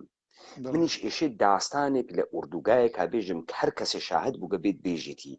دوای فەرمایشاتە جەنابەت وە بیرم خەرەوە کە من ئەو داستانە بێژم چون شاهدێک ئەمەی بە من وت و من ئێشێ ئەمە بێژم کە بزانم کێها شەهادەتە ئەو ئوردوگاهە سەرابە سوڵقورە ئەدەن بەڵێ بەڵێ من گەرەکمە ئیشارەیش بەوە بکەم شەهادەتی من هەروای جاری پێشۆی وستومە بەبێ وابستگی بەبێ تەعەسسوب بەبێ ڕوانگەی حیزبایەتیەوە شەهادە دەدەم بە شەرافەتم ئەوەی لە زمانی تاهای هەورامیە دەرتێت ئەینی ڕاستیە یەک زەڕە ئێغراق و درۆ و دەلەسە و ئەو شتانەی تیانە کەم و کاستی تیانە کەم و کاستی تیانە دیارە زۆر شتت ممکنە دوای 33 ساڵ ئینسان لە بیری بکاوانە بەڵام ئەوەی کە ئەیڵێم کەمی هەیە زیایی نییە بارحاڵ یعنی زۆر شت ممکنە من بپەڕێنم لە بیرم یا لە خاتراتمان نەمابێ مەنزورمەوەیە من هەر باش شتێک بێژم کاکتەها مەعزەرەتم هەست ببەخشە کوردی قسەکردن یا ئەم جۆرەکە خۆمان قساکەین بۆ گەس و عادەت لە حازە حقوقی و مشکڵ دروستەکە جەنابەت تا ئەو جێگە کە ئەتوانی لە نەقڵ خاترەیەکە نە ئێشێ کەمی بێژی نە ئێشێ زیایی بێژی چون ئەگەر کەمی بێژی ئەوێنی لێ جێگەیەکە بە نەفع متتەهەمینە و فکرەکە کە ئامدانە کەمە وتکە پس نە ئێژێ کەمی کەی نە ئێشێ پێ ئێزافە بکەی کەمی ناکەم قەت کەمی ناکەم ێژم شاید شتێکم لە بیر نەمابێ ئەوە ئیتر یانی لە بیرم کردبێ مەسەڵەنی سە من ئاماری مثلەن کە لە عەنەبا ئەمە نەبات تەخمینەن بۆ خۆم دامناوە حتا بڕێکی چیان شمارەشم کردن و ئەوانە ممکنە مەسەڵەن من ئەگەر ئەڵێم 180 نەفەر ممکنە 200 نەفەر بێ 190 نەفەر ممکنە 230 نەفەر تەخمینیە جەنابەت کە ئێژی تەخمینەن حدودەن تەواوە بەڵێ ئێمە گەیوینەتە سەعاتی نزیک بە 5 و نیو لێڵەی کردووە 6 و نیوی ئێوارەیە تا ئەوەی گەیوم کە مردمەکەی هەڵەبجەیان لە بینی عەنەبی کۆن و لە بینی مەجەمەعی عەنەبا بارحاڵ بۆمەکانی کە لە سرا ئەدرێ ئینفجاریان بمان لەوێ گیریان کردووە مەجبور ئەوەن ئیتر تەحەمڵ ناکەن بەرەو عەنەب ڕێئەکەون بە خاتری ئەوەی کە هەر ئەم ڕۆژی شانزەوەمە کاک پەیمانی حەیدەری زۆر مەهیمە ئەمە وەکوینێک وەرگری بەلای خۆتەوە هەر ئەم ڕۆژی شانزەوەمە ئەکسەریەتی قەریب بە ئیتفاقی ئەو مردمەی کە لە بینی عەنەبی کۆن و مجەمەعا گیریان کردووە بەسەرا هاتوونەتەوە لە عەبابەیلێوە و شنروێوە هاتوونەتەوە هیلاک و خەستە و کوفتە و برسی جەماعەت بۆ ئەوەی بەریان گرتن بۆ ئەوەی بەریان گرتن دەوڵەتە ئێرانی یا بەری دەوڵەتی ئێرانی بە بەرەی کوردستانیەوە هەر ئەوەی کە ئیسە لە دەمی بەشێک لە شاهیدەکانە دێتە دەرەوە مەسەڵەن هەریسە کاگە ئیسماعیل ئەواڵێ کە ئێمە بەرەو عەبابەیلێ ڕۆشتین وتیانێوە ئەگەر بچن بۆ ئێرانیش کراسی پولەکەتان خۆ پێ نادەن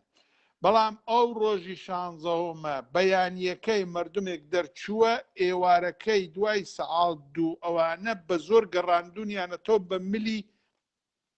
مجەمەعی عەنەبوو عەنەبی کۆنا لەو دەشتایە گیریان کردووە نازانن چی بکەن نەپای ئەم لایەن هەیە نەپای ئەو لایەن هەیە بارحاڵ هەواپەیماکان هاتن و سێ هێلیکۆپتەر ئەو نیرویان لە پشتی عەنەبی کۆنەوە دامەزران بوو بە شەڕی دەستەیەخۆ و ئاخرەکەی ئەم نیروە کە سێ دانە هێلیکۆپتەر بوون تەواو بوون ئەوەم باس کردووە گەرەکمە هەر دیسانەوە بیخەمەوە بە بەرچاوی ئەو خەڵکانەی کە گوێیان لێ نەبووە ئەم نیرووە یەک نەفەری تەسلیم نەبووە و بۆ ئاگاداریشتان کاک پەیمان هەمیشە باسیەوە کرێ ئەو سێ پێشمەرگە ئەو پێشمەرگانەی بەرحەڵبەرەی ناکوردستانی هەرسیان کە حاجی عەلی یەکێکیان بووە باش ئەیناسم لەوێ کە گویا باسی ئەەکەن کە نەیان توانیوە ماسکەکەیان بەکاربێت لەوێت ئەگەنا یەک پێشمەرگەی یەک بەرەی ناکوردستانی لە هەڵەبجا نەکوژراوە لە شار نەکوژراوە لە شار نەکوژراوە ئەوە زۆر مهمە ئەوەیشمان ببێت مهمە کاملەن دروستە اینجا من گەیم بەرحاڵ لەو فرسەتەکە خەڵکەکە کەوتن بە ملیەکە و مناڵ بوون بەژێر پێوە پیرەژن و پیرەپیا بوون بەژێر پێوە منیش خانمەکەم ژنەکەم لەگەڵ مناڵێکمان کە بۆ کۆڵیەوە بوو منیش کۆڵێک بە کۆڵمەوە بوو سەرمایەمان ئەوە بوو 50 جووت کلاشی هەورامی بوو من ئۆسای کلاشی هەورامی بووم 50 جووتیشمدا بوو لای کوڕێکی پورزام کە بیبا لەگەڵ خۆیان من ئیتر نەمتوانی لەو 50 جووتە زیاتر لەگەڵ هەندێک نانی وشک و خواردن لەگەڵ لەسەر کۆڵمەوە بوو کە زۆر قورسایی ئەکرد مناڵێکیشم بوو 8 مانگی بوو کچێک بە باوشمە بوو ئەویش هەر سەنگینی ئەکرد بە ملمان نزیک بە چاق بوو نزیک بە 13-14 کیلو ئەویش وەزنی بوو بەم من مامەوە خۆم و کچە بچووکەکەم دایکەکە و کچەکەمان ون بوون ئیتر خۆم کرد وتم حتمما لە عەنەب تێپەڕیوە خۆم کرد بە عەنەبا لەم وەختا کە خۆم کرد بە عەنەبا ئاوایەکە ناو باخەکانە جادەکە چیە بینم خەڵک کەوتووە کە خەڵک کەوتووە وتم دەیجا خۆ کە ئاوا سێرم کرد چیە بینم لە کناری جادەکە ئەمبەر و ئەو بەر خەڵک کەوتووە بڕێکی مردووە بڕێکی شتای نەمردووە من گەیمە لای جەنازەیەک ئەوەڵین جەنازەیە کە من توانیم نزیکی بکەومەوە پیاوێک بوو بە دەما کەوتبووە ناو جۆگەیەک ئاو وامزانی پورزایەکم بوو یادی بەخێر حەمەجەزا چی ئەفو حەمەجەزا برای گۆرانە کاگناجی کە ئیسە فەوتی کردووە ڕۆحی شاد بێ وامزانی ئەوە کە هەڵمدایەوە بینیم ئەو نییە دیسان عینی خۆی خستمەوە بەدەمەوە ژنێک لەسەر ئەم بە فاصلەی 2 متر 3 متر لەسەری ئەم جەنازەوە بوو لەسەر ئەوە کەڵکێکەوە تەڵانێکتر ئێمە پێڵێن تەڵان ئەم ژنە هەر ئاوا دەسیەتەکان بۆم سەرپۆشێکی گربوو بە دەستیەوە نەیەتوانی قسە بکە وتم چییە سەرپۆشەکەی ئاواهیم کرد منیش متەوەجێ بووم وتی ئەم سەرپۆشە بدە بە مل ئەو جەنازە منیش وامزانی وتی تەڕیکە بۆم من ئەوەم کردبوو بۆ خۆم سەرپۆشەکەم هێنا بە ئاوی جۆگەکە تەڕم کردامەوە پێی وتی نەیەتوانی وتی بیخە بە مل جەنازەکە دیار بوو ئەم جەنازە کەسی بوو ئەو ژنە بەرحاڵ ئەویش لە حاڵەتی ئینێکە بەرحاڵ من سەرپۆشەکەم کشا بەسەر ئەم جەنازە هاتمە ئەم لاوە چی ئەبینم مناڵێک کە ئیسە عەکسی ئەو دوو مناڵە و ئەو ژنە لە بن پێم وایە دارتووە یا دارێکە هەیە مەمکێک وا لە ناو ئینیا ژنێک و دوو مناڵ ژنێک کەوتبوو خەریک بوو ئەها گیانی تیا بوو گیانی تیا نەبوو مناڵێک مرد بوو بەڵام مناڵێک لە ناو کراسی ژنەکە لە ژێر کراسی ژنەکە کراسی کوردی خۆمان ئەزانی هەر باڵە فرتەیە کرد یانێ ئەجوڵایەوە خەریک بوو نازانم خەفە ئەوێ منیش چووم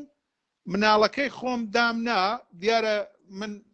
هەوڵەشتم پێ بوو هەوڵەکەم تەڕ کردبوو خستومە سەری ئەم مناڵەی خۆم حاڵەتی خەویشی بەسەر هاتبوو معلوم نەبوو مردووە یان نەمردووە ئەم کچەی خۆم هەر قسەی نەیە کرد هەرچی مەکرد کچەکەم دامنا من ئەم مناڵم دەرهێنا لە ژێر کراسی ژنەکە کە دەرم هێنا بەڵام چی ئەبینم ئەویش هەر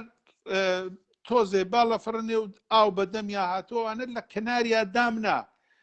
ژنەکە دەستی بردبوو بۆ ئەو مناڵەکەی گرتبوو ئیتر نەیتوانی ئەم دەسەکەی بێنێتەوە یا ئیشارەتێک بکا بۆ من و ئەوانە چاوێکی ئاواز زەرێڵ تەواشەی منی ئەکرد ئیتر من بەرحاڵ لەوێش ئەوانی چم بەرحاڵ ماڵەکەم لە کەناریە دانا و هیچ تای زیندگیش بوو ئەبێ ڕاستیەکان بڵێن بەڵام هیچ دەسەڵاتێکم نەبوو پەنام بردیسانەوە بڕێک هۆڵۆ و پەڕۆشتم بێ بوو پەنام برد بۆ سەر حەوزێک ئاوێک بوو لە خوار جادەکەوە بوو چی ئەبینم سەر حەوزەکە پڕە لە مردوو باوەڕ بکەن کاک پەیمان پیاوێک هاتبووە ناو حەوزەکە جامێکی بەدەستەوە بوو ئیسەی قەشەنگ لەبەر چاومە ئەم جامەی هێنا بوو ژنێک لەگەڵ مناڵێکە لەسەر سەکوەکە ڕاکشا بوون ئەمە جامەکەی بربوو ئاویان پێبدا هەرسیان ئا لەوێ لەسەر ئەو سەکۆوە مردبوون ئەم هیچ تای نیوەی لە ناو حەوزی ئاوەکە بوو هیچ من مەجبور بووم پلامارێکمدا ئینەکەم تەڕکە پەڕۆشتەکە و هاتمە و کردم بە کچەکەی خۆم گرتەوە بە باوشە لە ناو سۆزای ئینەکە و بەرەو دیسان هەڵەبجە من گەڕامەوە بەرحاڵ لەوێدا من گەرەکمە ئەوە بڵێم ئیسپاتیشی یەکەم ئەو شیمیایەی کە لە هەڵەبجە و مردمی هەڵەبجەی داوە سەدی 1 تا سەدی 2 کوشتووە لەبەرەوەی نزیک بە 10,000 نەفەر لەو خەڵکە دوای ئەوەی ئەم ئیسە حتمەن کەسانیان هەن دەنگی منە بیسن دوای ئەوەی ئەم جەنازانە کەوتووەن ئەم مردمە بەسەر لە لای ئەم جەنازانە لە جادەکە ڕەت بوون بەرەو خەرپانی و بیارە هەر بە ڕێگەی خۆیان ئێدامەیان داگە بەڵام بەشێکی زۆریشیان دیسان گەڕاونەتەوە بەرەو جەلیلە و بەرەو عەبابەیلێ پاس ئێمە حسابەکەین ئەگەر لە 10,000 نەفەر تا 15,000 نەفەریش لە ڕێگەی ئەنەبا ڕەت بووەن و 200 تا 220 نەفەر لەوێ کوژراوە ئەم بۆمبێشیمیایە حاڵەتەکەی هەر ئەوە بوو پەراکەندە بوو بڕێکی ئەگەرت بڕێکی نەیەگرت یعنی من لەوێ بووە منی نەگرتووە کچەکەی منی نەگرتووە لە ناویشیانە هەڵس و کەوتم کردووە جەنازەم هەڵداوە تا ئەو زەمانەیش من ماسکم پێ نییە چونکە بەیانیەکەی باسی ئەو ماسکەکەم بەیانیەکەی ماسکم پێ مامۆستا بەختیار شایدە کوڕێکی پورزام ئەلادین پێیداوم کە ئەو بەرەو گریانە ڕۆیشت ئەو ماڵیاوا بێ ماسکەکەی دا بە من وتم بابا تۆ خۆت ماسکردێ وتی من بەرەو گریانە چم قاتریشم پێیە مشکل نییە با تۆ بدبێ تۆ نایی ئەزانم تۆ قاچاخی بەرحەڵ من تا ئەو کاتێک ماسکم پێ نەبوو من دیسانەوە گەڕامەوە بەرەو مەجەمەعی عەنەبی کۆن بە شوێن مناڵ و ژنما دیسان 2 جار بەبێ ئەوەی بزانم 2 دەورم داوەتەوە عەنەبی کۆن مجەمەعی عەنەب عەنەبی کۆن مجەمەعی عەنەب من تەوزیح بدەم دەگرا کاکتەها ببەخشن کاکتەها پێشمەرگە بووگە پێشمەرگەی کۆمەڵە بووگە و شاخ و کێوکەر و بەخۆ بووگە ئەو وەختەکە باسی ئەماکە کە توانیگمە بێم و بڕۆم و ئەوانە فەرقە کاتەکە مرۆڤێکی شاریە کە لەوانەیە لە توو لە ڕۆژە کیلومتری ڕێ نەچوو بێت کاکتەها لەوانەیە کەوشەکەی هەڵکێشا بێ لە کامێرانەوە چوو بێ بۆ عەمەلیاتە نظامی وەگەڕابێتەوە بەڵێ من بۆی ئەم تۆزیحادەم کە لێو دووە مشەخەس بێ کە جەنابەت ئەم ئامادەگیە جسمیتە لەو شەرایطە چۆن هەست کاتوانی بڕۆیت و بیت و بارەت هەست و مناڵە واوە کۆڵ و ئەمانە بەڵێ فەرمووی بەڵێ کاکوێمان نەبێ بە تاریفکردنیش من هەر ئیستەیج کە 6 ساڵ تەمەنمە هەموو ڕفینەکەم هەیە بە مۆبیل تەلەفۆنەکەم هەمە هەموو ڕۆژێ 12 کیلومتر تا 10 کیلومتر پیادە ڕەویەکەم بەرحاڵ ئەوە جەرەیانی ئەنەب ئێمە ئەنەبمان بەجێ هێشت بەڵام کاک پەیمان گەرەکمە چەند نۆکتەیەک لە مدەتی ئەم 5-6 دێبەیتا کراوە دوای ئەوەی کە من لەگەڵ جەنابتا بەرحاڵ شەهادەتم داوە بە چەند نۆکتەیەک ئیشارە بکەم کە زۆر زەرورەتی هەست و حتمەن جەنابی چێت و ئەمە ئەتوانێت کۆمەک کننده بێ بۆ ئەوانەیش کە لە داهاتووە تێن شەهادە دەتەن ئەو شاهێدەمان کاگبژار خۆ دەزانی لە هەڵەبجە حزوری نەبووە لەسەر ماڵی ڕەشە عەزیز شەهادەتی دا هەمووی دروست بوو حتا یەکێک لەو بریندارانەی کە لە ماڵی ڕەشە عەزیزە لە دەورانی ملهۆڕی حیزبی بەحسا عەمەلیات کراوە بەرحاڵ تەستێقی کردووە قبوڵی کردووە وتوویەتی ئەشهەدو بیلا ئەشهەدو دروستە من لەو ماڵە عەمەلیات کراوە بەرحاڵ ئەوە دیسانەوە دەلالەت بۆ ئەوە کاکە شۆکەتی حاجی مرشید لەگەڵ جەماعەتەکەیە و مەسئولینی قەرارگای ڕەمەزان کە من ئەمەم دەیان جار باس کردووە ینی لە ساڵەکانی ڕابردووچە لە 25 ساڵی ڕابردووە من ئەمەم باس کردووە ئەمەی کە کاکبژار ئیسە باسیەکە لەوێ بوون و ئەوان هەدەفی ئەسڵیان دوو بانک بووە یەکێ بانکی هەڵەبجە یەکێ بانکی ڕەشە عەزیز بانکی ڕەشە عەزیز یەکێک لە سەرمایەدارەکانی هەڵەبجەیە کە ئەم بێ ئێخلاقانە دوو شەو و ڕۆژ لەوێ خواردویانە و خەوتووەن ئیسەیج ئەکسی وەگی نێژێ ماڵەکە هەیە کاکتا هەورامی ئەتوانێ ئالەگرا ڕایگری بێ زەحمەت من تۆزیح هەیە بدەم کاکتای هەورامی بەخشم کاکتای هەورامی هەروە کە لەسەر فەرمایشاتە کاک ئێسماعیلە بەخەی من ڕێ تۆزیحاتمدا واجبە لەگرا دووسێ تۆزیح بدەم بزانن خەڵکە کوردەوار هەر نیرویەکی پارتیزانی هەر نیرویەکی ئینقلابی کە موسادرەی ئینقلابیە ئەمواڵە دەوڵەتێک کە تەکیا شەڕ ئەکات کارێکی دروستەکە من گەرەک مەمتانە پێ بژم ئەگەر من نیروی ئینقلابی شەڕکەرم بوێت ئێستا بتوانم موسادرەی ئەمواڵە دەوڵەتە ئێرانی بکەم ئەیکەم ئەگەر بتوانم موسادرەی ئەمواڵە دەوڵەتە عێراقی بکەم ئەیکەم یعنی بتوانم بانکی بوڕم بتوانم هەرکوێی بوڕم ئەو پوڵی ئومەتێ و ئیشێ بگەڕێتەوە باوەشە ئومەت و خەرج شۆڕش مردم بکرێ تا ئەم دقیقە ئشارەکردن و بەرجەستەکردنە بانکە هەڵەبجە بەوەی کە بەرەی کوردستانی بانکە هەڵەبجەی بڕی بێت یا یەکێتی نیشتمانی بڕی بێتی ئەمە ناوێتەوە تاوان لەسەر ئەوان تەوەجۆ بکە بەڵکو ئەمە کارێکە و هەر نیرویەکی ئینقلابی بۆ تەمینە مەنابع مادیە خۆی ئەتوانێم کارە بکاوە بیکات بە کارێکی دروستە ئەگەر ئینقلابی بێ نا کارێکم نییە من گەرەکمە دروست بەرخوردکەین لەگرا دروست داستانە خانەوادەیە ڕەشە عەزیز فەرقەکە ئەمە ئینسانە کوردیە مڵک و ماڵە شەخسی خۆیەسی وەسا ئەوەی کە ئەم جەماعەتە کۆمەڵە و دموکراتە فێر بوون لەم ئەواخرە ئەچوونە سوراغە ڕاندخارانە سپاهە پاسداران و توجارە شەریکە خۆیان داوای پولیان لێکردن و تهدیدیان ئەکردن وەلێ زاتیان نەبوو نزیکە دەوڵەتە ئێرانی بوونەوە ئەم داستانەی خانەوادەی ڕەشە عەزیز جنایەتە و جنایەتێکی کەسیف و قێزەونە لە نیرویەکی کەسیف و قێزەون ئەمە تەکە بانکەکان نەکەنە یەکێ لطفەن بعد هەدەفە بەرەی کوردستانی نەک بانک بووگە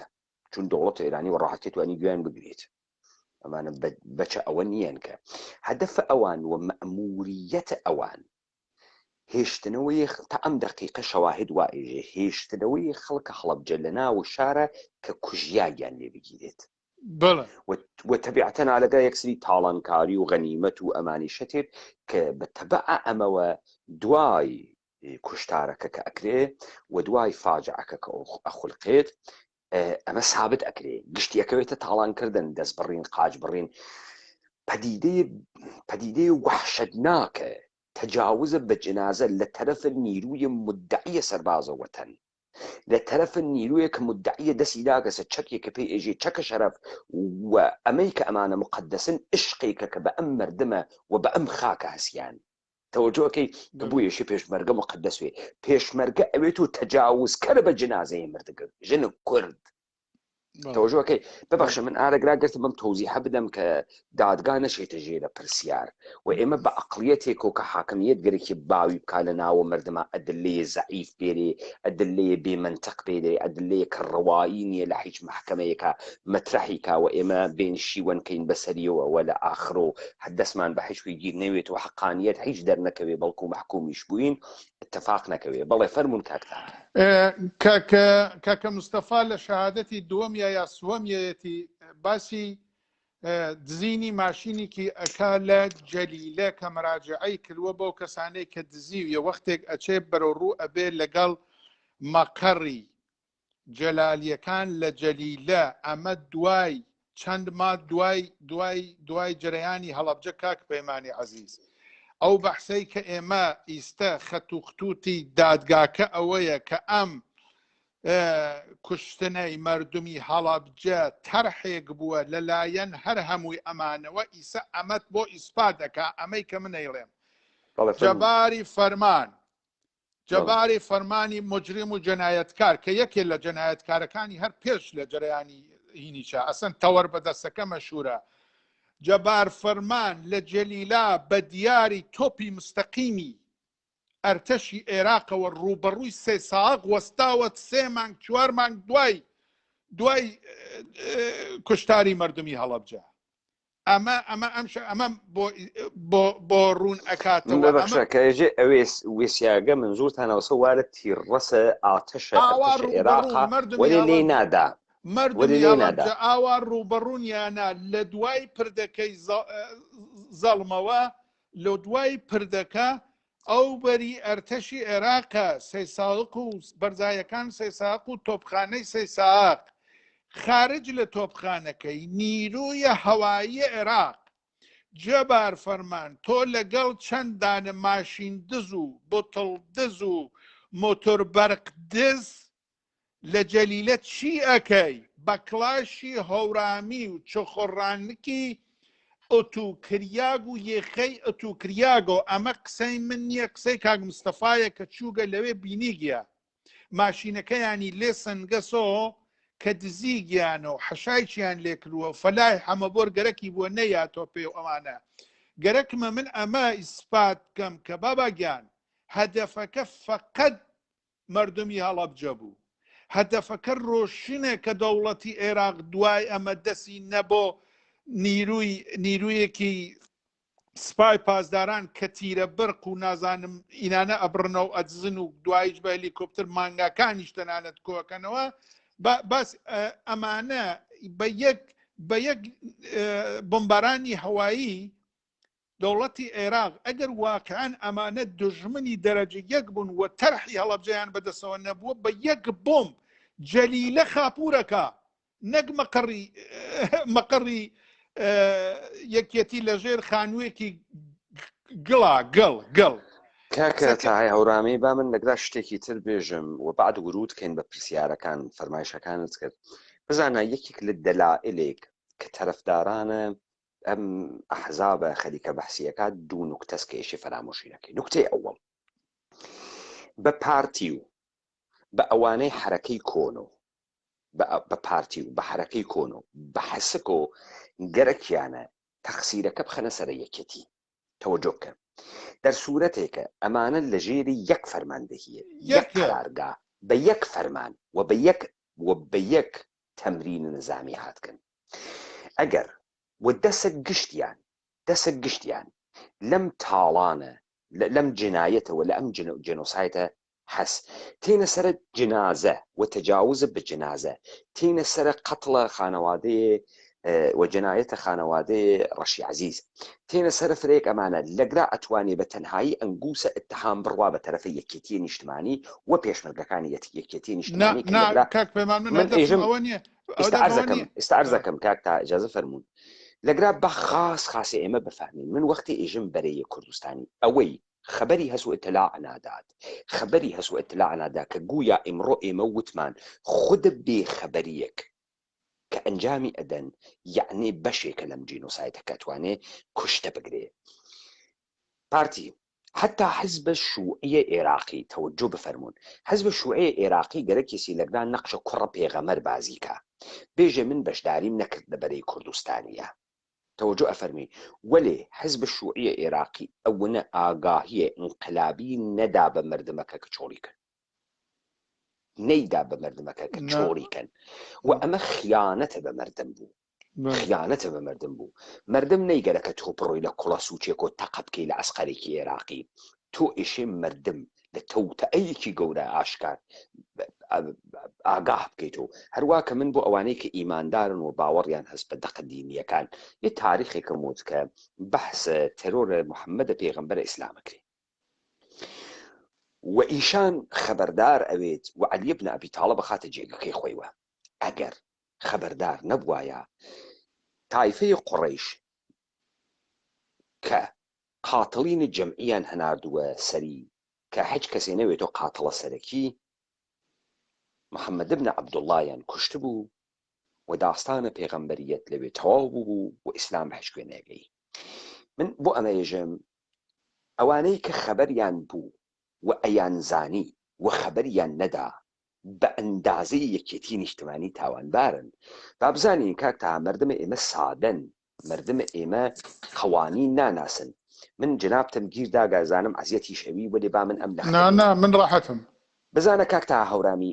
لە جریانە محاکماتە دادگاکانە نۆرنبەرگا یەکێک لەو کەسانەی کە محاکمە کریا کۆمپانیهای ئاڵمان بوون کۆرپۆریشنەکانە ئاڵمان ئەوانەی وا تەولیداتە دەوڵەتە ئاڵمانیان بۆ ئەکردن کۆمپانیەکان شەخصی بوون وەێ ئەمانە هەمان کۆمپانی بوون کە مەواد شیمیاییان دروست ئەکرد لاستیکیان دروست ئەکرد و لە کناری ئەمە مەواد سەمیان بۆ مەزارە دروست ئەکرد وەێ لە کنارە ئەمە سەمەکان و گازەکانە ئاشویتسیچان دروست ئەکرد تەوەجۆکەی بڕێ لەمانە کێشیانە دادگا بڕێکیان ئارشیڤەکانیان نەدۆزریاوە نەبریان ئەو کۆمپانیانەی کە تحتە شەرایەتە ئەرتەشە ئەڵمان حکوومەتە ئەڵمان مەجبور بوون لە پشتە تەماعە خۆیانەوە بۆ خاتری ئەوەی کە بتوانن فعالیەتە اقتصادی بکەن کە من ئێستا وەختە جەنابە ناگرم تێمەسەری بعدەن تێمەسەری کە کۆمپانیەکانە ئاڵمان بە کامە مەسیرە ئەڕۆن کە لە ئاخر و سەر لەو جێگە دەرتێرن کە تەمامە تەولیداتە ئەرتەشە ئاڵمان و بازووی شەڕە ئاڵمان و کوشتارە جەمعی ئاڵمانیان کردگە یەک کۆمپانیە گەورەیان محاکمە کرێت مدیرەکانی صاحبەکانی محاکمە کرێت چەندین کۆمپانیان قوتار ئەوەن لەبەرەوەی ئارشیڤیان دەست ناکەوێت یعنی ئارشیڤەکانیان دەست ناکەوێت بابزانن حتا کۆمپانیە کە چووگە ئەمێ تولید کردگە و ئەمە لەو جنایەتە بەکار هاوریاگە مقەسرە و جنایەتکارە و بەعنوانە جنایەتکار ئێشێ محاکمە بکرێ بەرەی کوردستانی ئەوانەی پارتی وافرە کلکە لە قێنن فکرەکەن دەرچووگەن لە ژێرام تاوانە ئێژی ڕۆنسەیان لێدەن حەزی پێیەکەن ئێمە بەحسیەکەین و ئینشاءڵڵا دەستی ئەمەیتیانە حتا بینەقاقا دەستیانوان ناوی خوێنم ئومەتە کوردیە و مشارکەت جدیان بووگە و ئەمە ئەربابە ئێرانی بووگە بە ئەندازەی دامنەی نفوز نیروەکانی تەقسیم کردە مەسەڵەن ئێستا کاکسەر خێڵفەتاح ئیشارەی بەوە کرد کە حرەکەتە ئیسلامی لە جەمکردنە جەنازەکانە مشارەکەتی بوو لێودا خۆشی تەوزیعاتێکیدا ئەمما با یەک نمونەت پێ بێژم کاکسەر خێڵە و تەوزیحی جەنابە دروست بوو هیچ یەکێکی تری پێ ئێزافە بکە ڕۆڵە حرەکەتە ئیسلامی کە لەبەرەی کوردستانیان نەبوو و خۆی بە تەنها بەش دەربوو تەدارۆکاتچیەتی بوو ئەسەن کاری ئەو نەقشی ئەوە بووگە جەنازە جەمکە دەوڵەتە ئێرانی پەیداگە تەدارۆکاتچی بووگە تەدارۆکاتی گەیاندەگە و لێو دوایش ئەینێن کە جەنازە جەمکە تەوەجۆکەی بۆ جەنازە جەمکەنەوەی کە ئینسانە کورد ئەلحەمدولیلا ئەمانە موسڵمانون ئەلحەمدولیلا ئەمانە بکەینە ناوە ژێرە خاکنە لەبەر خاتری جەنازە بۆ نەکا شارەکە مەسموم بێ نەخۆشی بڵاو کاتەوە خوای نەکردە سەرباز ئەرتەشە ئێران نەخۆشیش بکەفێ تەوەجۆت کرد ئەمانە خەیلی مهمن کە ئێوە لەسەریا بوێسن و ئێمە بیزانین کە ئەتفاقاتەکان خەریکە بەرەو کوێ ئەڕوات وە چه ئەتفاقێک گەشێتە مەدە نەزەر قرار بگێ کاکە یەک نوکتەی تر فرامۆش مەکە کە من گەرەکە سوالە لێ بکەم لەگرا هیچ کەسێ ئیشارەی نەکرد و من بیستگمە لە کەسێک نازانم چەنێ ڕاستە چەنێ دروست جەنابەت ئەمشەو ئیشەی وەخت بکەیتە سەری ئەم تیکە بە تایبەت ئەم تیکە گویا 300-400 نەفەر خانەوادەی ڕزگاری لەم جریانە ئەکوژرین وەلی حەج کە تایسە بەحسی نەکردە کاکە پەیمانی عەزیز من لەوێ نەبووگم بەڵام دەورانێک کە ڕەوابەتی نێوان سلێمانی و هەورامانی کۆمەڵە بووەم نزیک بە ساڵێک لە ناوڕاستی مەقەڕاتی ئەوان کە مەرکەزەکەی بیارە بوو لە ناوە ئەوانە هاتوو چۆم کردووە و برادەری لەوانیشم هەیە کە مەسئولی سوپای ڕزگاریش بوون و ئەوانە ئەیان ناسم ناکرێ بڵێ هەر 300-400 کوژراون بەڵام کوردان هەر وەک چۆن دموکرات نیرویەکی ڕەها کردووە بۆی نەپرسیەوە ئەوانە 300-400 نەفەریان فۆتاوە و ئەسیر بووە و زیندان بەڵام لە نیروی ڕزگاریە هەرچەند بوو بن کە زیاتر لە 300 یەک نەفەر گویا ئەوەی نظامی بێ یەک نەفەر دەرچووە تا ناکوژراون لەو دۆڵی بیارە تا نا بە ئەسیر گیراون و دوایی زیندان کراون و حکمی گەورە گەورەیان پێداون و بڕێکیشیان ئەعدام کراون کە من نەزەرم ئەوەیە هەوڵەدەم لە داهاتووە یەکێک لەو کەسانە یا بەتایبەت مەسەڵان کا حەمەدەلی یا کەسانی تر بێرمە سەر خەت کە خۆیان تۆزیع بن، بەڵام ئەمە واقعیەتێکە لە سوپای ڕزگاری یەک نەفەر بەرەو عێراق ڕزگاری بووە، یەک نەفەر. ئەمە زۆر مهمە. ئیتر بزانن ئەبعادی ئەم جەنایەتە کە ئەمانە طبقی گفتەی خۆیچیان کاک پێمان، طبقی گفتەی کتێوی دکتۆر فایق گوڵپی لە قەرارگای ڕەمەزانە یەکێک لە قەرارەکانیان گوایە لەگەڵ بەرەی ناکوردستانیا ئەوە بووە نابودی ئۆپۆزیسیۆن مەسەڵان. دێخۆمە دەرنەکەوت کاکە تا ئیسا ئێمە تێنە سەر داستانەکەی حیزب دموکرات. ئیسە کارم نییە لەم لاوە مەعامەڵە پێش هاتووە ئەوانە مەعامەڵەکە چییە و کارەکە چییە، بەڵام ئەنەکەی ئەلحەق نەکەی ڕزگاریان عملی کرد، عملیان کرد. ئەوە بەحسێکە کە من حەزەکەم سوپای ڕزگاری خۆی بێ، بەڵام ئەوە واقعیەتێکە من ئەتوانم بێژم زیاتر لە 300 نەفەر بە هەواداران و بەرحاڵ کەسانێک لەوێ باغداریان کردووە، ئەمانە هەمووی وابەستە بوون بە سوپای ڕزگاری. حتا چۆمی هانەگەرمڵە باخ و باخاتیان بووە لەسەر باخەوە بوون، ئەمانە هەمووی وابەستە بوون بە سوپای ڕزگاری کە هەمووی لە بین چوون و زیندان کراون و ئێعدام کراون. بڵە کاک پەیمان یەک تیکەی تر هەیە ئیجاد جەنابە بێرە سەر سوالەکەی حیزبی دموکرات. کاک بەختیار ئیشارەی ئەو ڕۆژە لە قسەکانیا بەوە کرد کە سەعات نزیک بە 12یەکە ئەسکەرەکانی عێراق تێن بۆ دوکانەکەی ئەو پەنا ئەوەن بۆ ئاو و نان و ئەوانە. ئەمە چی ئسپا دەکا بۆ ئەوانەیە کە لە داهاتوو دیسەندە؟ من تاکیدم کردووە لەسەرەوەی حیزبی باس دەوڵەتی عێراق حتا سەی دوای نیوە ڕۆژ نە یەک بۆمب، نە یەک بوومی شیمیایی، نە یەک بوومی هەوایی غێری شیمیایی لە هەڵەبجە خودی شاری هەڵەبجە نەداوە، بێجگە لە تەریقی سازانەوە کە لەو تەریقەوە بمبارانیە کرد. دەلیلەکەی چەم مشخص و ڕۆشنە. یەکێک ئەوە سەرانی یەکێتی لە سەعاتی 2 لە قایم قامیەتی هەڵەبجە کە سرایە خودی هەمووی هەڵەبجە دانیشتوون فشەیان کردووە و لەسەر سەندەڵیەوە خۆیان باداوە. هەر ئەم بۆمبەی ئێمشەو کاگ ئیسماعیل باسی ئەکا کە مناڵەکانی ئەوی شەهید کردووە، دڵنیایەکەم 100% ئەو بمە یا سوورێنە یا تۆپخانەیە کە لە تەریقی ئاوەوە هێنابووی بۆ منتەقەی سیروان و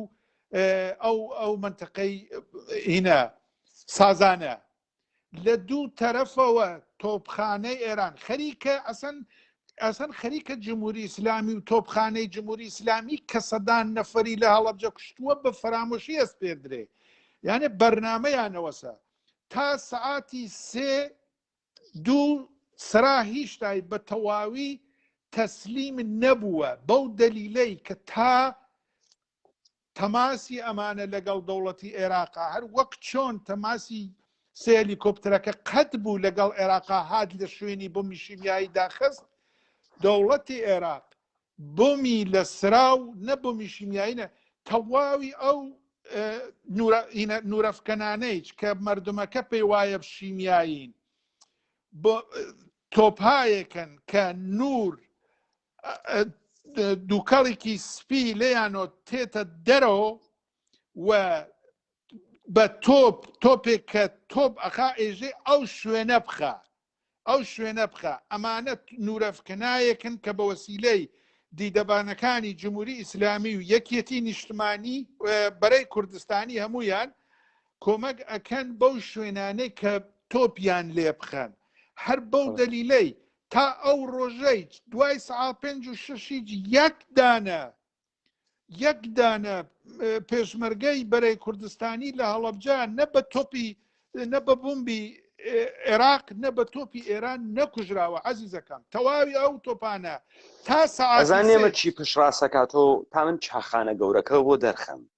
چاخانە گەورەکە ئەوە بوو یەکێتی نیشتمانی مام جەلال ئیستە مزاکرات و مەفاوەزات شکستی خوارد کابرای هاتووە تلویزیۆن ئەمەی وتو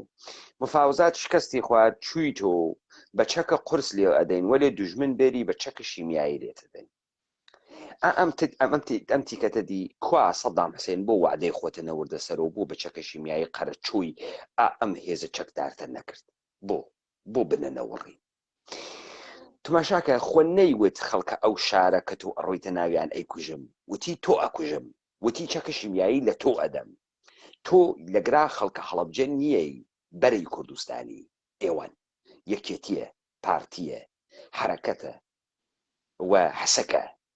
چۆن ئێوە نەمردگن بەم بۆ مەشیمیایە خەڵکە هەڵەبجە ئەمرێ مەگەن نەتان تماشاکە وەختی فەزا ئەشێوێنن پڕی ئەکەن لە درۆ خەڵکە بەدبەختیش کە لێ قۆمیاگە فکرەکان قسە کە ئەکرێ قسەی قەشەنگێکە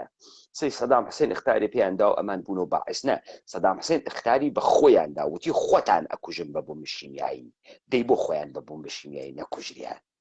بۆ خۆیان نەکوژریان پس لەگرات و ئەوێنی ئەمە مشتی تۆڕەهات و درۆیە جنایەتکارانە عاملە دەوڵەتانە منتەقەز بۆ نابودی ئومەتە کوردی ئەمە درۆست چون تۆ ناوێنی ئەمانە بە چەکشیمیایی لەبین بچن لە بینیش ناچن بەڵێ فەرموو کاکدا هەر بۆیە تاس دوای سەعاتی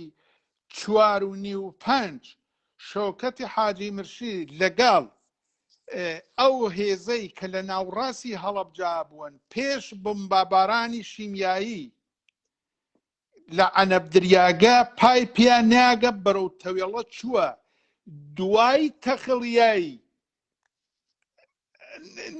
ئەم نیرووە کە ئیتر تا ئەو لەحزەیە کە یەکیان نەکوشراوە بمباران تەوەسوتی ئێران بووە و من خۆم باش ئەمزانی کە ئەم تۆپانە تۆپی ئێرانن کە ئەو تۆپەکە ئیتر خۆ هەمووی کەلی وڵەمەرز هەمووی هەڵەبجە ئەیناسێ پێش لە کیمیاییچ چەند سەد نەفەری لە هەڵەبجە شەهید کردووە هەرە تۆپەی وڵەمەرز ئەمە تاوێ با ئەوە زۆر ڕۆشن بێ کە ئیتر تکایە مەسەڵەن خەڵک نەڵێ لە بەیانیەوە عێراق بوومیە خست بە ملمانە من نەزانم مردمەکە لە ناو کونەتەیارا و لە ناو ژێرزەمینیا بوون فەقیرانە ئەوە تەبلیغیان بۆ کردوون کە بێژن ئەمە هەمووی دەوڵەتی عێراقە بەڵام واقعیەتەکەی ئەوە بوو تا سێی دوای نیوەڕۆ دەوڵەتی عێراق بۆمبارانی هەڵەبجەی نەکردووە نە هەوایی نەزەمینی ئەم نکتە خێلێ مهمە کاک تای هەورامی ئیجازە بدە پس لەگرا ئێمە بە دوو نەتیجە ئەگەین چون من لەگرا لەبیرم نایە کامە شاهدە ئێمە بوو وتی کە دکتۆر مامۆستا لوقمان بوو وتی کە بۆم بە سەوتی لێ ئەدریا تا شیشە بشکێ من لێودادیم کە فەرماندەهانە سپای پاسدارانی شەرەمیانەوت کە بۆ خااترەوەی گەردەشە هەوا بێ شیشەی ژێرزەمینەکان بشکێت ببەخشن فکرەکەم کە کاک بژار بوو کاک بژار بوو بڵێ ئەمە تاقیقاتێکە کردویانە بەڵێ عرض دەکەم ئەمە سپای پاسدارانیش من دوێکە ئەگەڕیام سپای پاسدارانیش نووساگەسی و ئەی خوێنمەوە بعدن کە کامەی سپای پاسداران ئەگەر اجازە بدەن پێم وایە بێ هەڵم گرت ئەکسەکەیم هەڵگرت من ئەمە بخوێنمەوە چوونی سەگەرەکمان قسەی جەنابتە پشڕاستکەمەوە یەک دەقیقە ئەگەر اجازە بدەی کاک تای هەورامی عەزیز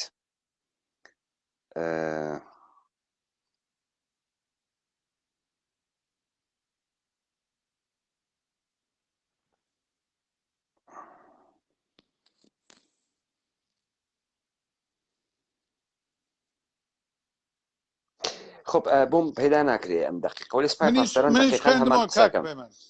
هەمان قسەکە سپای پاسداران ئەمەی کە جەنابەت ئێژی دقیقاً تەحلیلەکەی ئێمە پشتڕاستەکاتەوە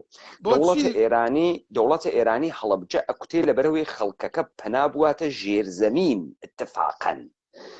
و دروستە بە تەبع ئەمە مەوجە ئینفجاری شیشەکان ئەشکێنێ پەنجەرەکان پەنجەرهایەکی دووجێدارە نین شیشەکان شیشەهای مەرغوبێک نیین بەڕاحەتی بە شەکانەوەی گەشتێت کە ئێستا کاک ئیسماعیل لە بەڵخەی شارەی بکرد وتی ماڵەکان بە بلۆک دروست کریاگە و سەقفەکان تیرە چێ وگە خب تۆ ئالەگەران نەوە معماریە ماڵەهای تقریبەن طبقەیە قشرە زەعیفە جامعە کە تەماشاکەی ئەوێنی کە ئەم ماڵانە بە تەکان و شەکانێک کاول ئەوێت تۆ لە زلزلەکەی سەرپێڵا دیت بنیادە سوستە معماریە ماڵەکان مردنی کوشت خب تێتە سەر ئەمەی کە تحلیلەکە دروستە ئەم بۆمبە ئەم تۆپبارانەی ئێران بۆ ئەوەسە مردم سەری لێ بشێوێت و بەجێ ئەوەی کە شار بەجێ دێڵێ بڕواتە ناو ژێرزەمینەکان تا ئەگا بە ساعەتە سەلاخیە گشتی کاملەن دروستە و نوکتەیەکی بسیار دروستانە شارە کرد باوەڕ کە کاک پەیمان ئەو هەنەی سوپای پاسدارانیش فقط بە خاتری ئەوەیە ئەم جنایەتەی خۆیان بخەنە گەردنی عێراق بشارنەوە ئەگەنە ئێمە ئەوانەی کە من معزەرەتم ئەس کاکتای هاورامی بوەخشی ئەوانەی کە لە دادگای سەدام حوسێنە بە عنوانە شوهود هەڵەبجە قسەیان کردەگە ئەمە دروستە خەڵکەکە گریاگە و قازیەکان گریاگەن هەروەکو عەرزم کردی بیوەیتە هەر مەجمەعێکی تر و هەر دادگاهێکی تر شاید بێژن حقوق بەشەر پێشێل گریاگە ولی هیچ ئجرائیاتێکی نیە لە پشتا چون ئەیوەنە ناوە شەڕ ئەوەی کە تۆ من لە کرماشانە بۆم بە خوشەیم دیگە داگی بە زەوی یا خەڵکی تیکە تیکە کردەگە کەس و کاری ئەمەش تەرکشیان بەرکەوتگە تەوەجۆ ئەفەرمووی ئەمە ڕواتە هەر ئەو خانە و هیچ کوێ ناوەڕێ ئەوەی کە داستان ئەوڕێ ئەمەسە کە تۆ سابتی بکەی ئەمە جینۆسایتە ئەمە جینۆسایتێکی سیستەماتیکە یعنی بەرنامەی بۆ داڕژیاگە انتخاب کریاگە لە ڕێی کێها لەگرا سەدام حوسێن بە تەنهایی نیە سەدام حوسێن مەجبور ئەکرێن کارە بکرێ بۆیە ئەمانە چه ئاماژەیەکە پێدا ئەمەی کە هەر ئەم بەرەی کوردستانیە ئەمانە فێرە مردمەکەن چی فێرەکەن مەسەڵەن ئێژێ کە مفاوزات کریا و دەوڵەتی ئێرانی ئەعتمادی بە یەکێتی نیشتمانی نەماوفکرێکرد جاسووسە یەکێتی نیشتمانی بە شدت پەلەقاژەی ئەکرد ئەعتماد دەوڵەتە ئێرانی بگەڕێنێتەوە بۆ خۆی بۆ خاتری ئەوە بوو کە نیروەکانە دەوڵەتە ئێرانی هەڵگرت بردنیە کەرکووکی دروست کرد کە دەوڵەتە عێراقی بووە دەستاویزە ئەوەی کە ئەنفالی دروست کرد بعد دیسانەوە هەر جمهوری ئیسلامی باوەڕی بە ئەمانە نەکرد ئەمانە هاتن شارێک بگرن هەڵەبجە بگرن بعد سوال ئەکەی باشە دەوڵەتە ئێرانی گەلحۆز ئەحمەقە نادانە جاهلە ئێژێ عێراق بعد ێژن کە عێراق هەڵەبجەی بۆ مهم نەبوو هەروواکە نەوشیروان مستەفا ێژێ سەدام حوسێن هەڵەبجەی بۆ مهم نەبوو ئەگەر سەدام حوسێن هەڵەبجەی بۆ مهم نەبوو تۆ بۆ مهم بوو دەوڵەتە ئێرانی بۆ بوون مهم بوو هەڵەبجە نەجێگەیەکی استراتیژیکە نە منبعێکی گەورەی ماڵیە نە چاکانە نەفتێک کەرکووکە نە بەندەرە قەسرە نە جەزیرەیە فاوە هیچی نییە حتا دەوڵەتە عێراقی محاولە ناکات بیگرێت و ئێران خۆی چۆڵیەکە هەفتە تیرە 1367 ئێران خۆی چۆڵی ئەکاوە ئەڕواتە دەرو زاهرەن 1200 کیلومتر چوار گۆشەی گرتگە ئەمانە تەمامەن تۆ بە ئەم سناریۆی مەسخەرەیە دەوڵەتە ئێرانی کە تەلاش ئەکا کوژیاک بگرێ لە خەڵکا هەڵەبجە سەدام حوسێنیش لاخرۆ مەجبور ئەکرێ بوومەکە بخاتە خوارەوە بۆیە تۆ ئەوێنی دادگاهە هەڵەبجەی سەدام حوسێن ئەسڵەن جددی نییە ناڕاتە سەرەوەی کە هەڵەبجە بوو کی کردی بۆچی ئەمە اتفاقە کەوت بە ئەمانەی کە ئێمە ئێستا خەریکی لەم دادگاهە خەڵکیە و لەم دادگاهە قیامەتیانە هەڵەبجە بەڕەسی ئەەکەین بوو لە دادگای سەدام حوسێن بەڕەسی ناکرێ حاکم فڵان و حاکم تێ هەڵدریاگ و حاکمە گریان و هات گریا و باوکەیان و فرۆلی قۆمیاگە و تەوەجۆ ئەەکەی ئەمە گشتی سەحنەسازی و تەئاتر و نەمایش محاکمەکردنە سەدام حوسێنە بەڵام دەوڵەتە ئەمریکایی نە ئەڕواتە ناوە جزئیات نە ئەڕواتە ناوە دیتەیلز نە پەروەندە ڕوئەکە نە ئەسنادە ئەستەخبارات ڕوئەکە هیچ ڕوو ناکە بە تەنهایی چێهرەیەکی سەدام حوسێن ئەگرێت و ئەم بەدبەختە ئەوەن و محاکمەیەکن ئێمە حەقمان بوو دیکتاتۆر و خوێنمژێکی وەکو سەدام حوسێن بگرین تەمامە تاریخی کە بە سەرمانی هاوردەکە بەحسی بکات ئێمە بزانین کێها شەریک بوون لەگرا ئاملان کێ بوون ئامران کێ بوون کێها دەستیان بوو کێها پێشنەهادیان کرد کێها فشاریان هاورد ئێشی تو تەمامە ئەمانە بزانی ئەسڵەن بۆچی وەختی سەدام حوسێن ئێدام کردیا خەڵکە ئێمە یەک پاشە نڕژیا خیابان و یەخەی بە ئیاڵەتی متحدەی ئەمریکا نەگرت بێژێت تۆ قەڵەتر کرد لەسەر 12 نەفەر دوجیل سەدام حوسێنی ئێدام کرد 8 نەفەری دوجیل ئێدامە کرد ئێمە ئەبعادە ئەم جنایەتمانە مەشایە بزانیایە ئێمە مەشایە بمازانێ سەدام حوسێن چی کردگە لەگەڵ کیا بووگە و دەوڵەتە ئەمریکا ئەمەی کرد بە قارەمالی و مانۆڤلیدا و ئێداممان کرد و گرتمان و تەوەجۆکەی دەوڵەتە ئێرانی ئەمریکایی بووە قەهرەمان دەرچوو مردمەکەش باقیار بوو کە بابە ئەمریکا سەدام حوسێنی بۆ کوشتگە بۆیە تۆ ئەوێنیت ئیستەیشە ئەو گەندەڵستانەسە لە عێراقا کە تۆ ئەوێنیت مشتی مشتی وابەستەوە دەوڵەتی یەهودیە ئێرانی بەسەر ئەم مردمە و تەپیان داگە خەریکی فسق و فجور و فاسدکردنە ئەم جامعانە و خوی ئەم مردمە گشتی گۆڕیاگە ئەم مردمە گشتی قیامەتیان بووگەن داستانەکە مەسە بەڵێ کاک تا من مەشەیە ئەم نکاتمە تۆزیح بدایە تا ئێمە بفەحمین ئەمانە پاساوە دەوڵەتە عێراقی و جناب ببەخشن دەوڵەتە ئێرانیە و عمانە دەوڵەتە ئێرانیە و بە بابایە گەوریان یاڵەتە متحدەی ئەمریکاس و بەچە جنایەتکارەکانە بەرەیە کوردستانیانە کەوت کەسە ناو زەهن ئەم مردمەوە مردمە بێچارە بۆیە من تحلیلیان لێ ناگرم بێژم فقط خاترەکە تعریفکەرەوە تحلیلیان لێ ناگەم چون تحلیلەکە ئەم تەلەڤیزیۆنانە کردنیانە ناوی زەهنیان و دام و دەستگای گشتی کردنیانە ناوی زەهنیان شەهادەتە جنابەت کە ئەویسی لەسەریاوە شەهادەت ئەدەی ئێژی حتا بۆم بشمیایەکە تۆپە ئێرانە خەریکە ئەدا لە هەڵەبجە هەر ئەمشەو ڕۆشن دوای ئەو تۆپە کاک مامۆستا ئیسماعیل 2 سەعات خۆی بە تەنیا خەریکی دەرهێنانەوەی جەنازەی خانمەکەی و خزمەکانی بووە ئیتر تۆپێک نەکەوتووەتە لای دەوڵەتی عێراق وەختی بمباران نەکات لەو حاڵەتا کت بێت بزانێ مەسەڵەن گەرەکێ دژمن یا مردم بمبارانکان نەبمێکە و نەدووە و نەسەتە ئەسەن خاپوریەکە منتەقەکە یعنی خاپور دەرخاپوریەکە ئەم تۆپانە تۆپایەک بوون کە بە وەسیلەی دیدەبانهای ئێرانی ئەنران بە ئەو شوێنانەیە کە هیچ تای گومانی مقاومەت و بەتایبەت منتەقەی سراوکان اتفاقا کاکتای هەورامی ئەم دادگا ئێشەی یەک کاری تریش بکات تەمامی ئەم شهودەی کە خەریکن جەهەتە جوغرافیایی مشخصەکەن وێژن کێ کوتریا کوێ کوتریا ئێمە ئێشێ بزانین دەوڵەتە ئێرانی خەریکە لە کوێوە ئەیکوتێک کە خەڵکەکە خڕەو بکاتەوە لە قەراخە شارە لێ ئەدا کە خەڵک جورئەتی نەوێ لە شار بچێتە دەرەوە بۆیە مهمە کە نقاتێکە لە 11ەوە دەست پێ ئەکا بە کوتانی توێست تماشاکە من نکاتە بسیار مهمێک ئەمانە مەشەیە ایالەتە متحدەی ئەمریکاوی کردایە ئەگەر ڕازەکە دەوڵەتە ئێرانی کردایە ئەگەر ڕازەکە بەرەی کوردستانی و حکوومەتە هەرێمی کردایە ئەگەر ڕازەکە بۆیە خەڵکی هەڵەبجەی سێشی وە بیری بێتەوە لە کامە نقطەی هەڵەبجا و ئێشێ نەقشەی جوغرافیای هەڵەبجە لە بەردەستە ئێماوێ بزانین لە 11ەوە کە تۆپبارانەکرێ هەمزەمان ئەدرێ لەکوێ لە قەراخە شار لە ورودیە شارە لە ماڵەکانە ئەترافە شارە داخڵە شارە کەی ئەدرێ لە داخڵە شار کەی ئەدرێ لە قەراخە شار تا بزانین خەریکە ئەم تۆپانە خەڵک خڕۆ ئەکاتەوە یان کاک پەیمان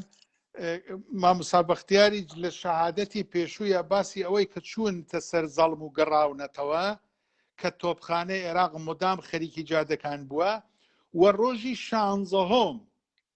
16 سەعاڵ 12:30 تا 1 ستونێک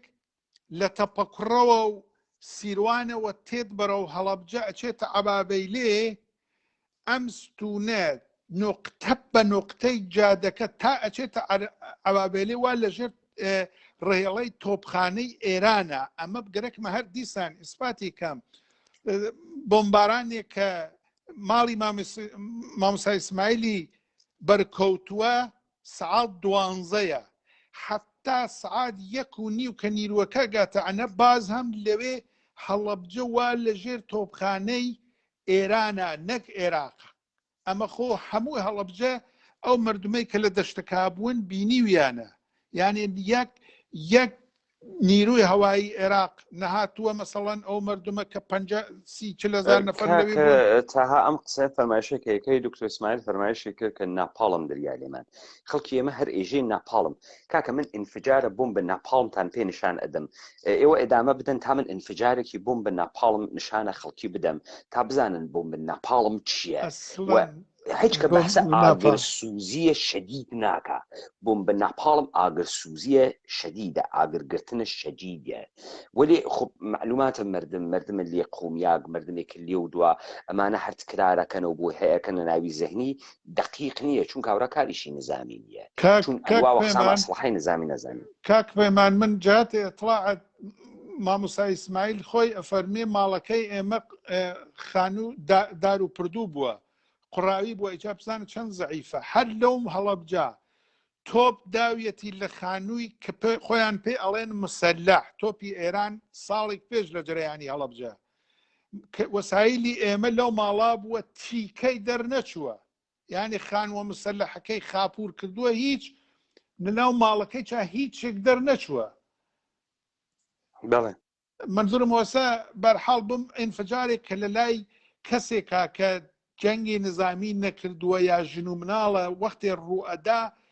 ئینفجاری هەر هەیەوە مردم پێی وایە ناوپاڵمە نا ئەمانە تۆپایە سەنگین بوو کە ئێران ئەینا بە هەڵەبجەوە و زۆر سەنگین بوون ئەو تۆپانە. ببەخشە بەڵێ فەرکە کاک تا ئێوە فەرمایشەکەتان بکەن با منم سەحنە بدۆزمەوە کە من ئەم ئینفجارە ناپاڵمە نیشانە خەڵک بدەم.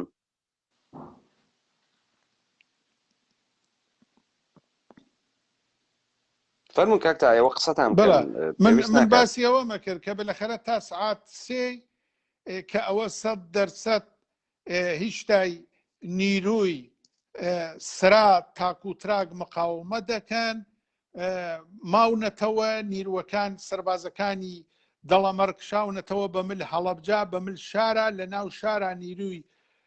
ئەرتەشی عێراق زۆر حزوری هەیە کە ئەوە نمونەیەکیە جەماعەتێکیان تێنە لای مامۆستا بەختیار کە خۆی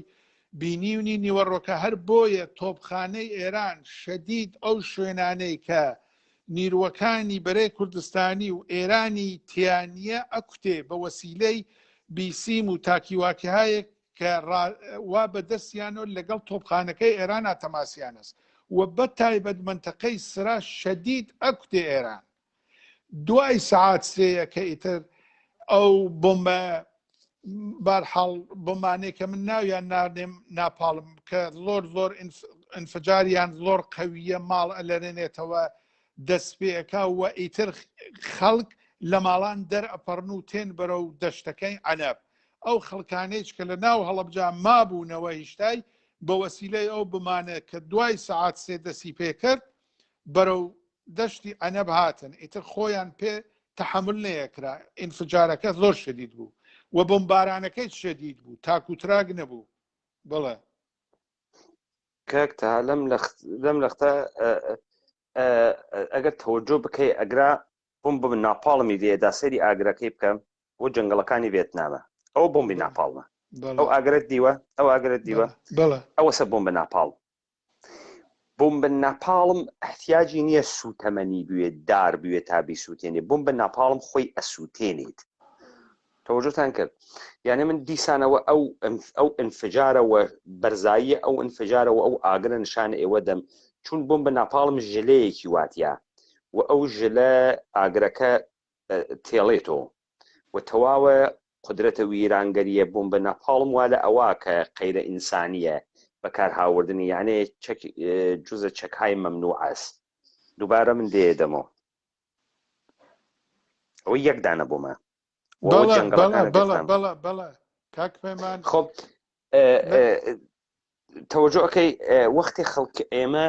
خەڵکە ئێمە اطلاعاتی نییە خۆ هەڵەگەڕێتەوەژێ بۆمبە ناپاڵمان لێ دریا چه فەرقێک بکات چه بە بڕنەو لێ هێندا بێت چه بە خۆمپارە ئەنداز لێ هەندا بێت چه بە بۆمبە ناپاڵم لێداوە فاجعە بەسەری هات. من قەوڵ بە مامۆستا ئیسماعیل لە دەمەگاوە بۆم ناپاڵم وایە دوو بمبێ ناپاڵم گوۆیە ئەخیرەن مۆدرنەکەیان 500 متر دایرە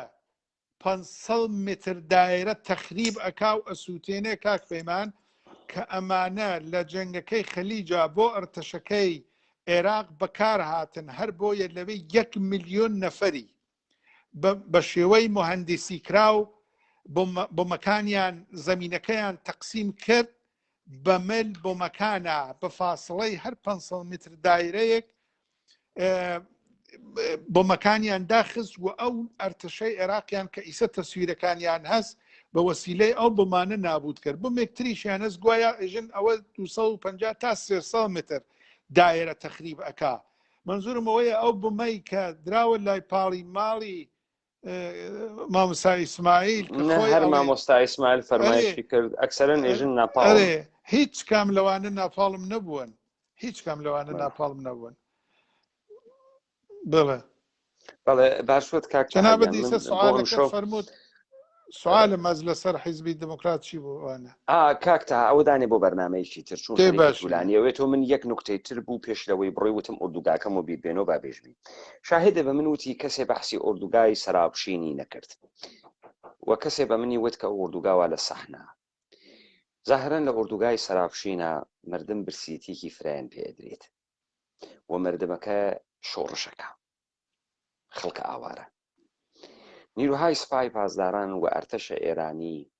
ئایاندەنە بەردەستڕێژە گولە. دوو نەفەر زەخمی ئەوێ و کەسێک بە گولەیە مستەقیم بەناوە مامۆستا ڕەسوڵ ئەکوژرێت. مامۆستا ڕەسوڵ ئیستە گۆڕەکەی وارە سەراوشینە. کەسێک وتی سەحنە من نازانم سەراوشین سەحنەس یا سۆنقۆرە، دەقیق نازانم، بە احتیمال خۆ سۆنقۆر بێ. وا لە ئەوێ و هیچ کەسێ نەهات ئەم ماجەرا تعریف کاتەوە لە شاهدەکان ئەوانەی کە لە ئوردوگای سەراوشی نابووبن بن دەرمۆردە ئەم ماجەرایشە قسە بکەن. نکتەیە کە حائزە ئەهەمیەت بوو ئەمە بوو کە وتی مردمەکە کە شۆڕشیان کرد و شۆڕیان بەرئەلای هەم برسیەتیە و ئەمانە کەوتنە بەردەستڕێژ مردم ئارام نەبووە. دەوڵەتە ئێران وە پەلەپەل چوو مەلا عوسمانی لە سنە هاورد. مەلا عوسمان قسەی کرد بۆ مردمەکە وتی بۆ هاربووگن و خەڵکە ئەفغانی چەرمگا ئەخوان بۆ تەشەکر ناکەن دەوڵەتە ئێران. وتی یەکی هەڵساوە خۆی لە شارە سنە زندگیە کرد بە بهترین وەزع. یەکی هەڵساوە وتی مەلا عوسمان تۆیش ئەگەر زرنگی بێ لە گرادانیشە تۆ چەرمگا بخۆ من تیوپە مەکینە ئەخوەم و بە فەزاحەتێک و مەلا عوسمانیان دەرکرد. جا هەر کەسێک ئەم اتفاقی لە بیرە و شاهدی بووکە بێت و لە دادگاکانە ئایندە ئەم تیکە و ئەم سەحنە بەحس بکات. کاکتای هاورامی مەمنون لە بەشداربوونتان. نکاتێکی مهمتان بەحس کرد، دیبێتێکی و دادگاهێکی یەکجار غەنی و پڕبار بوو، چ لە فەرمایشات کاک ئیسماعیل بەڵخەیی و لە چه فەرمایشات و شەواهد و شەهادەتە ئێوە. شەوێکی خۆش.